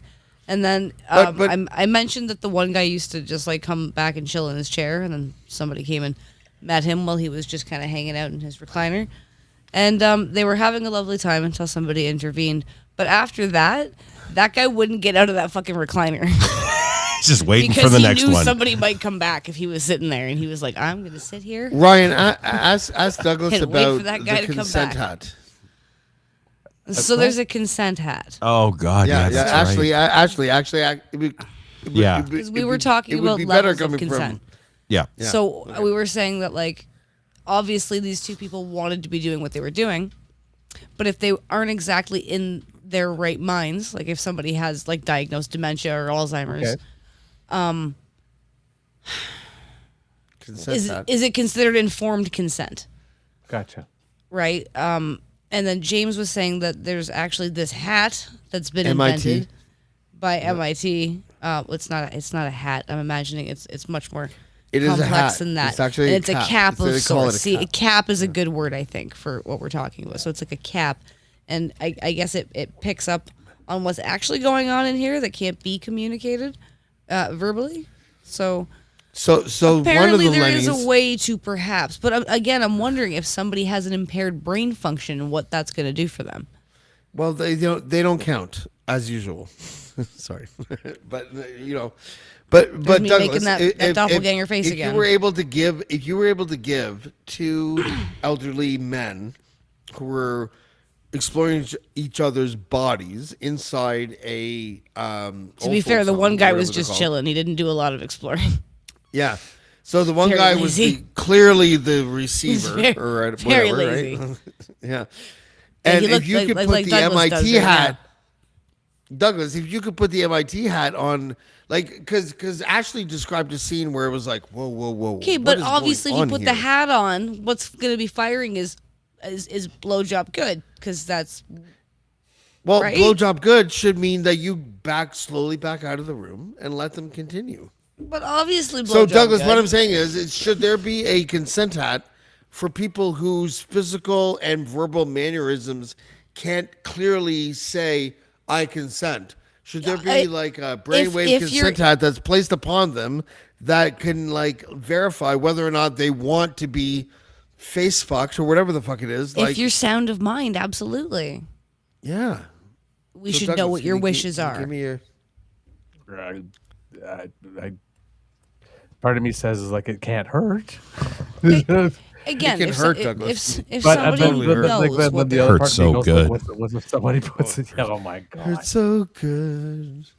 Come on, I baby. fucking Come love on, that Lenny, song. make it hurt so good. I do that at karaoke. I'm not even kidding. It's such a good jam. Sometimes love don't feel like it should, but baby. It's working. Hurts so The lyrics are working. Come on, Lenny, make it hurt so good. And I was Sometimes Lenny doesn't mean what Do what he does, should, but still. then it feels so good. I was gonna say blowjob. Go, Good. go, go, go, go, go, go, go, go. Sorry. Oh fuck! Oh my god! Did you know that I never knew Ryan could do that until Casual Friday? I only do it happened? on a can do that. microphone. It only works on a mic. Right? It's gross on a mic. Like, that's why it's so good. Thanks, I hate it. That's awful. Gross. Douglas, I just want to say, you owe me a dick pic. Clearly. That is not how that works. Like, what the fuck? No, Like, see, we're back That's to not learning. how that deal went We're back down. to learning. We're That's back not to how this learning. goes. I Okay, want to go be ahead. reciprocated. My consent was based on reciprocation. You said No. we're I we're did back not to know that. learning. No, yeah, I no, consented there to was see no- what I saw. There was no deal made. Douglas never said that he was going to send something in return. This is not how the consent wheel That's okay. He turns, sent it my to friend. me like 2 weeks ago. I swear, that just sounded like one of the 5-year-olds that I work with. Just said, I swear to God, he said it was okay if I took this toy. It was fine. It was fine. Said it was fine if I don't would know just steal his consent. dick And I'm like, pics. 5-year-olds don't know consent. Why do I feel like I need that Hot Wheel car that's in your pocket right now? Why do you give it And back? how was it? That's a euphemism. Is that a Hot Wheels in your pocket? The dick Or pic you I just sent you a happy couple to of weeks see- ago. How was it? No, apparently it's several Hot Wheels in James's pocket. It's not a 164. It's a 124. How It's did a you like I it? just Ravel thought it'd be model. interesting. I'm Content. funny. So Now I anyway, regret everything. it was delightful. Apparently your penis is also delightful. I don't know why you Apparently. feel like you need anything other than the accolades that it's already received. Yeah, I no don't shit. want any accolades. I want to forget that the whole thing existed and move on. Then you don't need to see one to feel better. No, See? I don't. No, I don't. That was a But- joke. That was a joke. But now I have But Ryan's questions. gonna send you his as a But now consolation. I have Send me your questions dick, about. Ashley. Word. Now I have questions about the penis. You're getting butthole only. Okay, cut or uncut, Douglas? Was it cut or uncut? Can he describe the penis? Oh. Is he allowed, James? Yeah, Can we yeah. consent to that? Is it You cut or have uncut? consent. Yeah. Describe my consent. penis. It is uncut. Uncut. Okay. Now I So have to we've go got from the memory turtle Do you now. have it I have to pulled go from up? Wait, memory hold now. on, hold on, Deleted Douglas. it. Put it on big screen right now, No. so that God. everyone gets an accurate depiction of what I you're. literally deleted describing. it. You did? I told you I Oh, did. He's let a me just good send friend. Let me just send it back to you then. But James, remember, Bullshit. you're not Bullshit. you're not getting something back. I like praise. I like validation. You know. Well, if I could touch you right now, I would pat you on the back heartily, and that is all. I Back might of pat you what? on the backside. Yeah, so you'd get a butt pat from Douglas. Way to go. You get a I'll get the attaboy. top, he'll get the You bottom. get an attaboy right on the Douglas butt. just make a sound. He Yeah. just go like that because now I'm all like, I consider it. Okay, but send I'm going Send, back 5 um, kinks. 3 more Yeah. with different lighting and angles because I feel like one doesn't really. I have like 7 more. Like I'm not kidding. Like I'll send Douglas the whole entourage. gallery. You know. Yeah. The gallery. That's right. Dick gallery. Sounds fucking No. awful. They're going to use this penis in a got- court case one day, just so everybody's aware. Yeah. Fuck, Yeah, he this will probably be. This is future conversation- evidence. This conversation right here is what's going to make it so I won't get my Senate seat. I just sent him a picture of a pic that black people use, and it says dick on it. That's all that matters. No, not his name was Douglas. Richard. It was Dick's pick. That's not Douglas, Anybody that's a watching beaver. this 10 years or 15 years from now considering me for a Senate seat, I did not send mine. Oh, So he at least- sent it like 3 weeks ago. Like, Can't dude, remember back that long. Hey, boys Don't- gotta try. Don't believe it. There goes my chance at What's that say? Dazed. Dozed? Yes. Dazed. Dozed. Oh, dazed. No, that's dozed. That's an O. That's a O. No, Does Alex ever see what's on Douglas's phone? That's a good question. That's a good question. Actually, when it comes to spousal phone dick pickery, like you received a dick pic today. Will your sweetheart know that you received a dick pic? Well, I guess if he watches anything you're on. Yes, he will know because I will tell him. Yeah. But yes, no, that's not. He's gonna be like, I told him it was big. But Can I get your sweetie's opinion on it? There you go. Like a second gay opinion. He wants a second opinion. I'm not sure. I want a second opinion. Bring him into my broadcast like A second opinion. I want a second opinion. He James says doesn't that's need to fucking hear that. brilliant. Opinion. Sucking. I'm so far away that it doesn't even matter. I'm like, yeah. Let those gay guys fight over my James, that's what we call enthusiastic consent. Yeah, that's what James thinks. Like when we log off for the night, then Alex and I are going to be like fighting about who gets it first. My wife will probably, my ex will probably use it as a way to like be like, see, the revenge porn that I did had nothing to do with me. He sent it on a podcast. That's right. To another man. I wasn't thinking about you. Who deleted it right away. Apparently. Allegedly. I know you said Like, oh no, can't have that on my computer. It's on Grindr now. I have to pat myself on the back for all this dick talk. It's been on Grindr for like fucking months. maintained pretty well over here tonight. Doing good. A lot of penis heavy chat. We're doing this tonight. You're the only vagina here. Leanne split. That's all I am. I'm just a vagina. Just Well, we have a woman and we vagina have a gay because of the guy. blanket. We can touch on anything. it's diverse. Yeah. AF. We had the Imagine the Jewish force in guy on at between the us? beginning. We had the Jewish guy on in the first part. It's perfect. Yeah, but he had a small dick, so fuck him. He left early. But his therapist had a huge nose.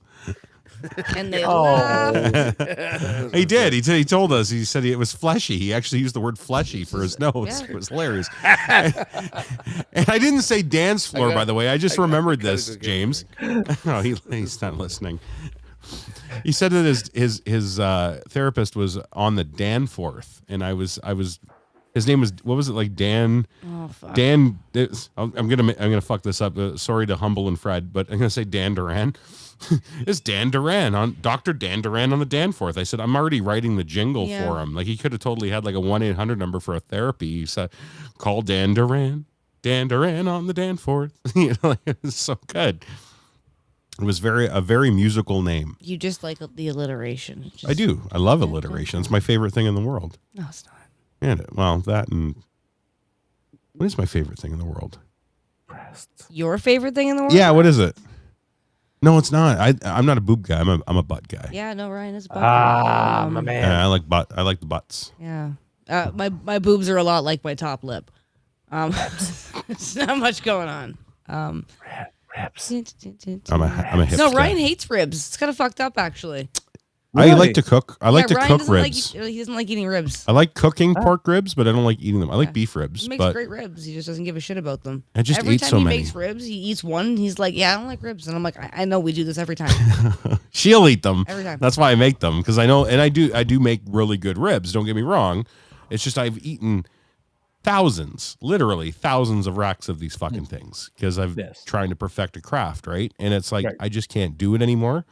Yep. I actually wrote a piece once, and it was my favorite thing that I ever wrote about. Actually, it's in my book that I keep writing that I don't write anymore. It's actually it's in here actually. Anyway, it's about how I got so pissed off, but I had to cook them. I was still trying to different techniques, and I was like, I just can't eat these anymore with sauce. I can't do it. So I'm like, screw it. And I almost like, to spite the ribs, I just put salt and pepper on them. I put salt and pepper on it, nothing else. No sauce, no nothing. Right. Douglas, the best goddamn ribs I've ever eaten in my goddamn life. I was so pissed. I was so mad at myself. I'm like, God damn it. I thought about your favorite things. Oh, okay. These are a few of my favorite things. Ryan likes music. That's true. It's one of his like favorite things. I am an eclectic motherfucker. Ryan really likes music. Ryan really likes food. He's a food guy. I do like. And it's not even so much about eating; it's just about creating. Yeah, I like to cook and figuring out flavors. He's big on that. Mm-hmm. Ryan's big on the people that he loves. That's true. Very true. He loves our dog. Oh, my dog. He's my guy. Like so much. Ryan loves our dogs dog. and babies. They're absolutely disgusting, the two of them. I love it. I leave for work before Ryan does most mornings. And him and the dog are just like stuck together in the bed, and I feel like garbage leaving the house. It's so cute. And then we're like, just go. Just go. Beautiful. Just go, please. Yeah, I would say those are your favorite things. Yeah, you kind of nailed it. I think the cooking is the top priority when it comes to, like activity wise, not people or things. Like I mean, like the activity, it'd be cook. You're right, it is cooking. I love doing this too. And I like trying new things as far as food goes. I love new food. I like to try new things. Yeah. Do you want me to send you a dick pic? Could you? Yeah. Just saying. All right, that'd be great. I'd like to have that. Just didn't want you to think that I didn't know. Second male podcaster in my fucking actually forward the one I sent career you here. A year ago. I'm just kidding. What? Yeah, the one that Ashley got that we've already laughed at. Yeah, that one. That's mean. Is it because of its sweater? It's because of the turtleneck it's got. I put a sweater on my dick pic. I'm sorry. Looks like a 90s episode of Friends. James lives up north. So many turtlenecks. Is James's dick pic has a turtleneck. Is that cross stitch? It's a Is that a cross stitch? I see. He lives where it's chilly. It's okay. True, I do. It's cold. We don't judge. I was in the pool of my life. But somebody said earlier that we don't hear women bragging about having big vaginas. And I said, and it's not true. I've heard girls brag about big vaginas. I was gonna say, Big. Typically, it goes the other way. Yeah, I where thought it was supposed to be you're small. Stoked you have a small. No, because one, they want to make you feel like you're. All vaginas I've had girls are that rad, want to so. make me. Okay, maybe I shouldn't say this. No, but some girls. It's the same as some the girls tiny like penis. to be told that they have loose pussies. If you Some don't girls want like it, to be told that. just be nice. They like to be told I'm just that? saying. Yeah, some Seriously? girls like to be told like. Okay, but James, that fuck was like my 4 kinks ago. It's like This is where I sit back and learn. More like 12. Yeah, I was just, yeah, right. Yeah, I don't get that. Why would somebody find that as a badge of honor when it's like throwing a hot dog Because some down guys a are hallway? cuckolds. Some guys are cuckolds. Oh, and they want to be told that their woman's vagina That's your thing, needs man. bigger That's dick. cool. Gotcha. And get it if that's what you want. I see. Okay. Go you. Never shave Yeah, I any guess kink. See, there's a market kink for is a state of everything, most mind things. in a certain time. You know, that's all. That's all a kink is. Like if you're like right now, my kink is like, I really want like a submissive Asian girl who will cook me food and make me a sandwich and make me feel like I'm like she's proud of me. That's my kink right now. That doesn't sound very. Say that like, again. You know, I can't. I'm pretty sure. I blacked out halfway. I swear to God, I zoned out, and then I caught the end. I'm like, shit, you should have listened to that because that sounded good. But I think he said. I'll tell you again. Was it My kink submissive Asian it's not a woman kink- it's not a- making you a sandwich and being proud of you? Is that all Yeah, of it? yeah. It's Oh, fuck, not okay, a I kink. was here. It's a preference, I think. I Not just a kink. came. It's meaningful. I just came. That's wild. I think all right. Yeah, but that was a I think I See, want. I look, think we- I and want we a didn't woman. even know, and now we know. I think Thanks, I want James. a woman who will be like, you know what, James? I just want to make you a sandwich and like be proud of you for the accomplishments that you have, and I want you to respect me and take care of me financially and physically and protect me. I think that's what I want. So, Douglas, do you have any mother issues? While we're on the topic, She's lying right there.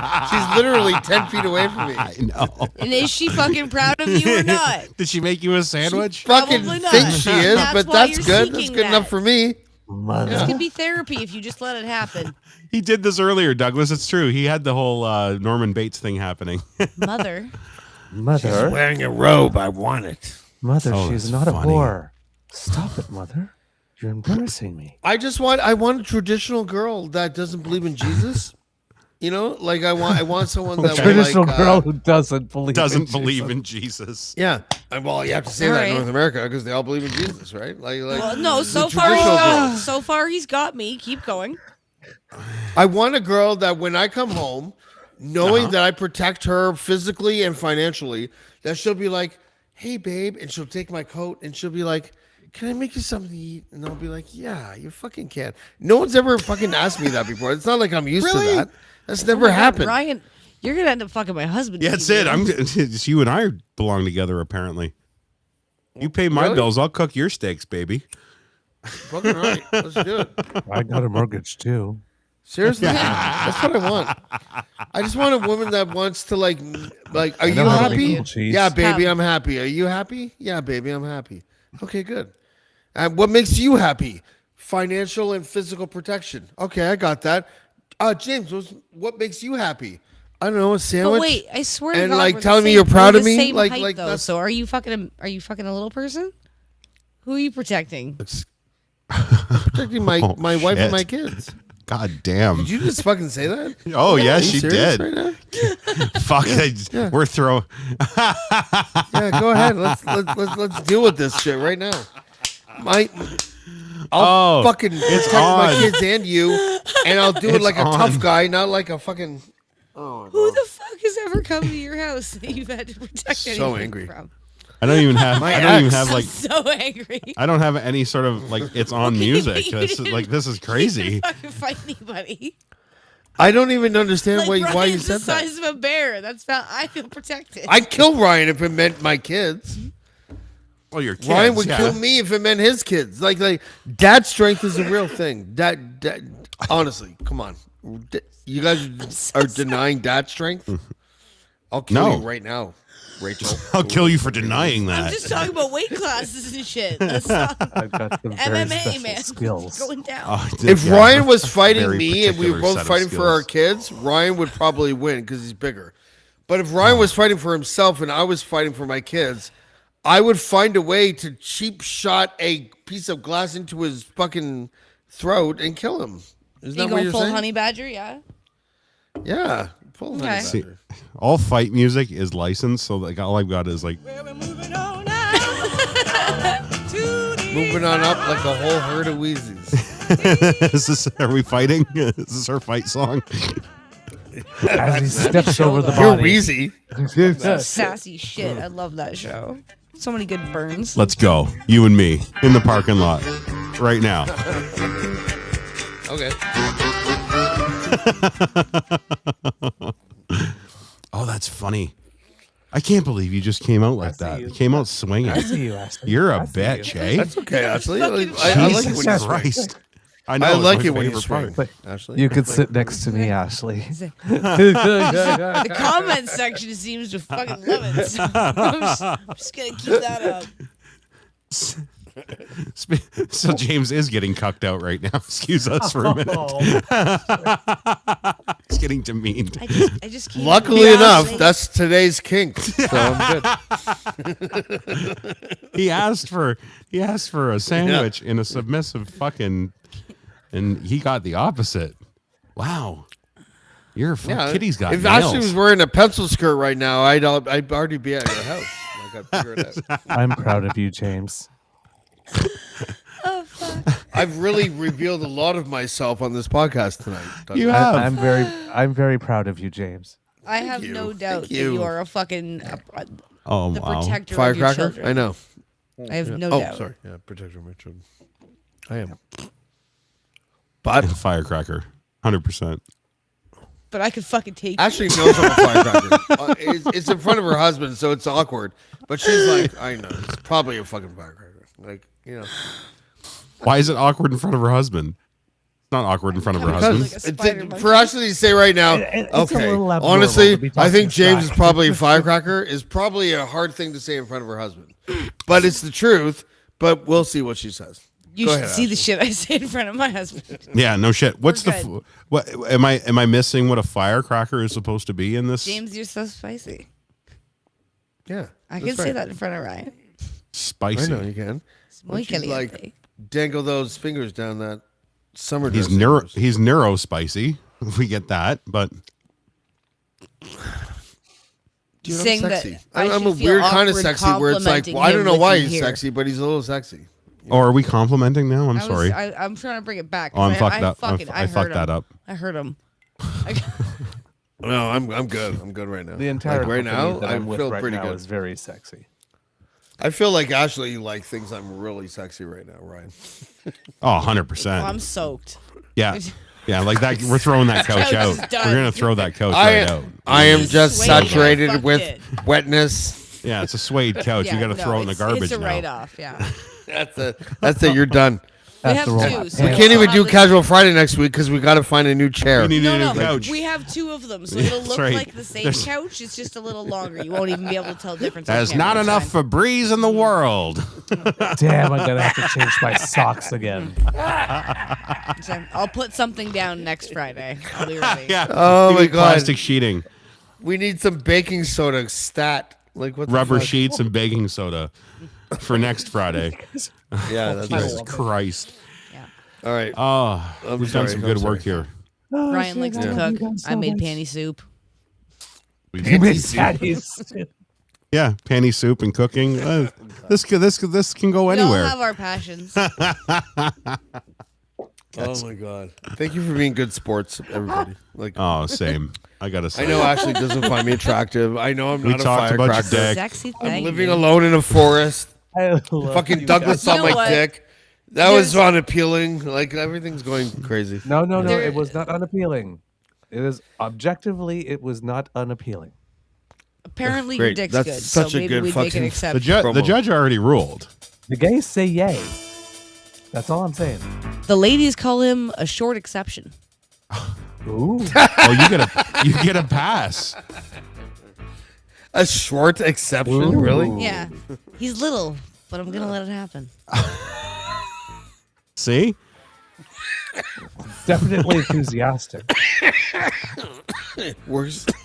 Definitely. She just pointed knows. word She just enthusiasm. knows there's safety of like 400 kilometers between us. So she is Portuguese. Oh. Oh. I'm just kidding. I would never call anyone Portuguese. That's awful. That's fucking terrible. What's wrong with you? That's awful. Or I'm Dutch. so sorry. Fuck those guys too. Yeah, and you know what? Yeah. There's two things that I hate, right? Please, yes, please. Yeah, They're what- Intolerance of other people's cultures in the Dutch. That's right. It's true. Two things that Ashley hates: intolerance of other people Dutch. and the culture, and the Dutch. Unbelievable. All right. That was Oh, that's everybody canceled for this Casual Friday. Is that a show? I'm glad. You I want? feel filthy. I need a shower. That was- oof. Yeah, we need a new couch. You're not Yeah. filthy enough.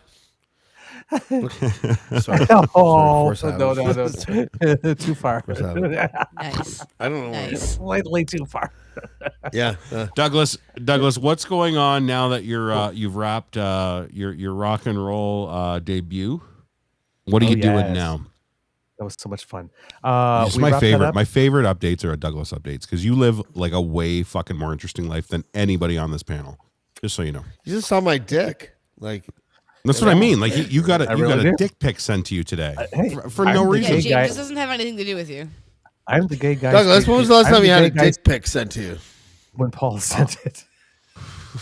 When Oh, Root- you too? yeah, it's true. Yeah, we all got that dick pic. The only the one I've last ever done in my 3 fucking years- life. Thanks, So funny. Atkinson. You Here's fucking the bastard. irony. Here's the irony. I'm a gay man, and in the last 3 years, 100% of the dick pics I've been sent have been from straight men.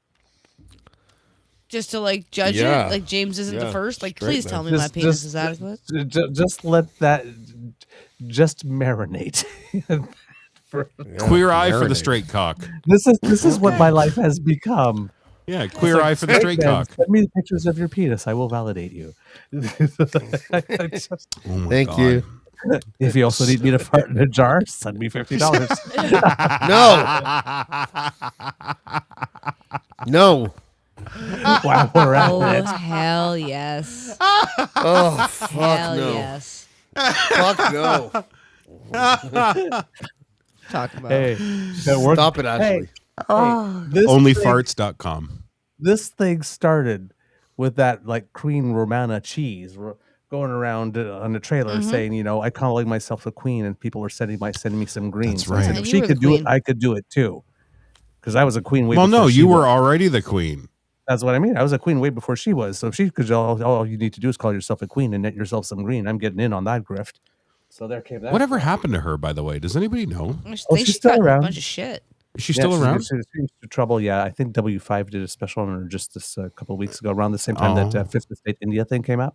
Yeah. Just just the week before, there was a W5 on her. Queen Look it up. Kamala? Really? Where was her name? Romana Didulo. Yeah. Yeah. For those listening, we're talking about that crazy broad that runs around Canada. I call her in an RV. I call her the roaming trailer lady. it's like a very speaker. good. Or Romana Dilaudid.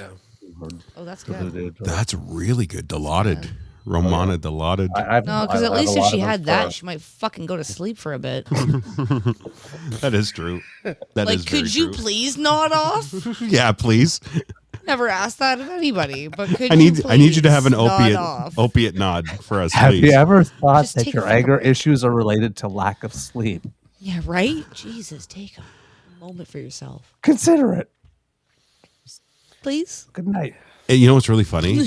When I used to have to go Press pick up, melatonin. this I is gonna put sound toddlers to sleep all the time. I could give her those Just- butt pats and this is gonna sound so Yeah. Hide terrible. some I got this. melatonin and some sardines. This is gonna sound so terrible, and I'm sorry, but it's true. But every single time, so when Ashley used to work in long-term care, I used to go and I would have to like pick her up from like a shift, and I'd be parked outside, and the shift change would happen. So you would see everybody leaving the building. And I swear to God, every single PSW that worked in your building looked like Romana Didulo. And I thought it was her. I'm like, is that her? Shit, they No, it's cloned not her. I swear to Christ, I just work with 1,000 really sweet Filipino it ladies. was like an Stop Oompa Loompa. there. Stop there. That's the joke. And don't fuck with them because they make tasty snacks for me. You didn't have to out. Now I'm canceled. Thank you. You ever see that Fuck's movie, The sakes. Gate? I The said I Gate? hated the Dutch. The Gate. Yeah, it was one of those horror movies when they They're had this white, big it's thing, fine. and then it fell and it became like 100 like tiny little gnomes when it like all broke up. Just see that somebody like takes a swats her out like a pinata, and then she like falls apart, and then there's like 1,000 of her. It's like, oh She shit. does. She does. She looks like a garden gnome. You're right. Now that you've said it, I would put Romana Didulo garden gnomes in my garden out front. I would. 100%. Oh, 100%. Actually, Did You you might get actually make another money garden? selling those. if anybody, Hey, behind the bush? Oh, What no. bush? if anybody is listening that can do clay work, I have 3 bushes, thank you. call me. You clear. I got an idea. It's gonna go higher than the Make-A-Wish for It's gonna adults. go viral. It's gonna go viral. You had me at clay. You really did. Hi there. Want to spice up your garden while making a statement? The Dulo Garden Gnomes. Oh, my Like God. in the moment of things that have transpired over the last 4 years, I get it. A lot of people were like taken aback, but you gotta admit, some of the funniest fucking things we've ever witnessed in our lives came from this shit.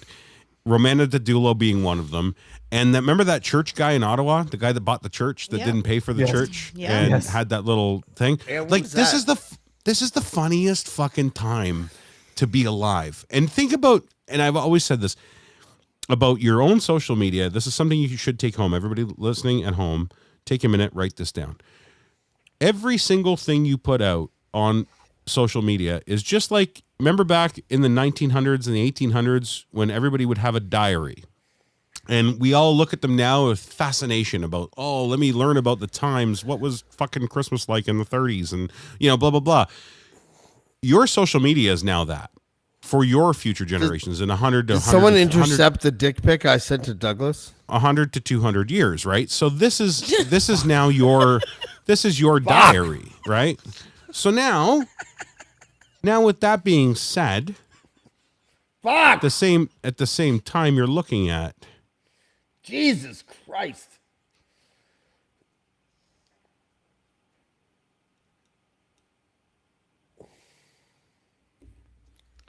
You good? All right. Yeah.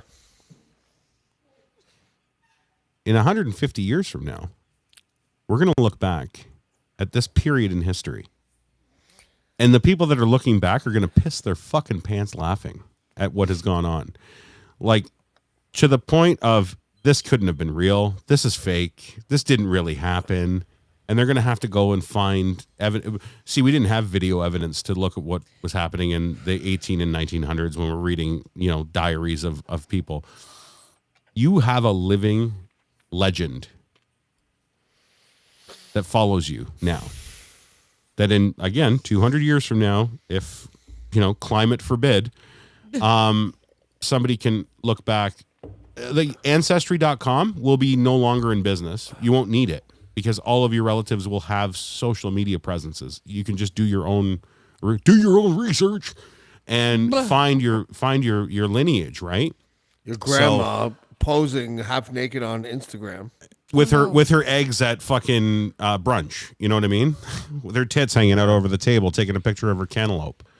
And yeah, exactly. Like what's wrong with that? Can't believe we live in a different time, right? And I don't think people realize really loves cantaloupe because like titties and melon. Because we grew we grew up as it was coming up, right? We're coming up with this. It's just imagine being around and be like, hey, I invented this paper and a pencil, and you can write things on it about your day. People who are like, holy fuck, and they just write everything. I ate a fucking walrus tusk fucking sandwich today. Whatever. Giving you a free show right now. And so they did the same thing. Now we're doing the same thing with social media. That's all. Ding. Ding. It's the gayest thing ever. Do not fear me, Gypsy. All I want from you is your tears. Ding. The minute you walk I'm gay now. I'm gay now. I'm gay. How'd you do that? It was amazing. Y'all gay. Y'all gay now. Look at me. Look at me. Y'all gay now. Fuck. I accept that. I accept that. I got money for that dick pic. Fuck. There goes my marriage. Can I watch?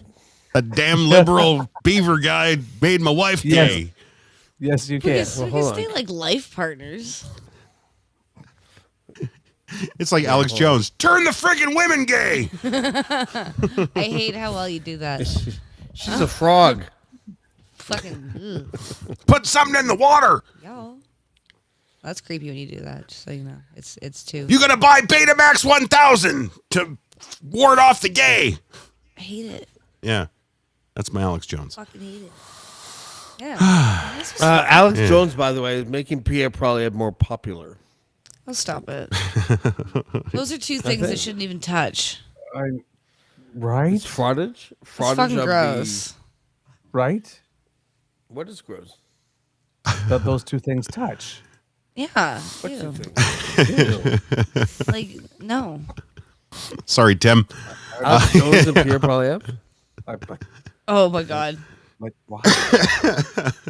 What a way. Imagine people just like I've watched the view count on this video and it's gone up in the last 20 minutes. They're saying, oh, they're talking about OJ Simpson. Now we're talking about gay frogs and James's dick pics. It's devolved considerably. I don't have any dick pics. I don't know about anybody else, but it's been a great night for me. It really has, actually. Never. Yeah, it has. Douglas won tonight. Douglas got a dick pic tonight. James remembered how the private chat works. With consent. James remembered how the private chat worked. That's perfect. It's so true. Oh, yeah, shit. We didn't really say that. Right fucking there. No, I trusted you, Ashley. I trusted you. I didn't say it out loud, at least. You did. I could have read the message. One Something inch. was said out loud. I could have read the message. 2 inches. 3 Toilet paper. 3 glorious inches. 7.05. Thunder and lightning. Thunder and lightning. Just pointing out that Douglas stopped at 3. It wasn't my fault. I was in the Well, pool. the photo was cropped. Yeah, that's There you it. go. The photo was Oh. cropped. It was Because pretty James's good. balls are weird, right? Because his balls are weird. Wanted to make sure that I didn't show my balls. And I you know showed what? the toilet paper. It's three. Actually, they're not. They're pretty tight. It's 3 dick pics now that I can. Remember Bonzi's weird third nut? We got Yeah. pictures of Bonzi's. Yeah, I had to number it for the show I one was- day. Yeah, Dean 'cause we sent couldn't- it to me and was like, "I need you to put No, a number that's on gone, each long testicle." gone. Totally off topic though, James. I just want to. We're just going to talk about different things in the world.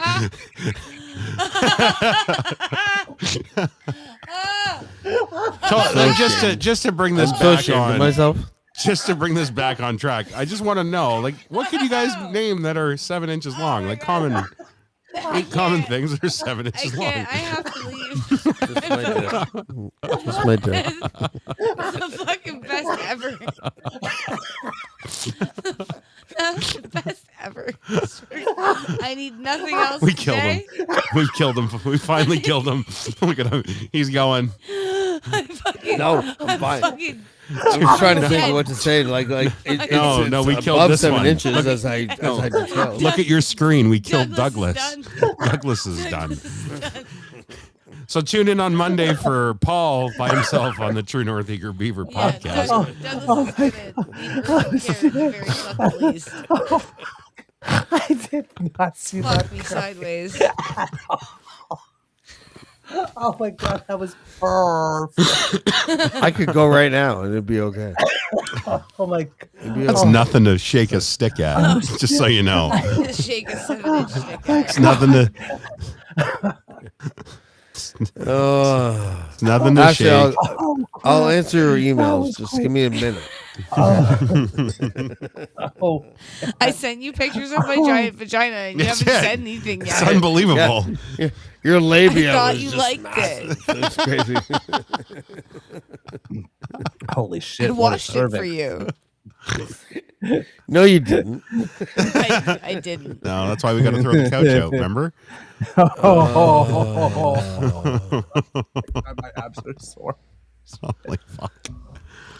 Oh, my face All hurts. right. Soup du jour. I think that's a good place to bid ourselves in a do. Douglas is fucking still just in a fit.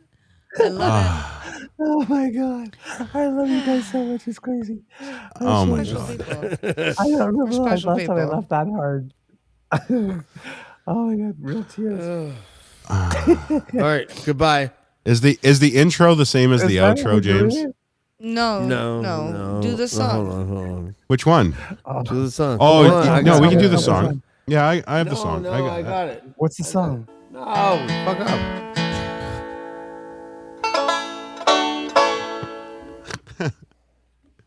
That's You can it? score. Oh. You can score any of your cousins with a dick like that. Oh, there you go. You got it. Okay. Yeah, thank you, Ashley. Black more. Black more. Fucking dying. Black more. Black more.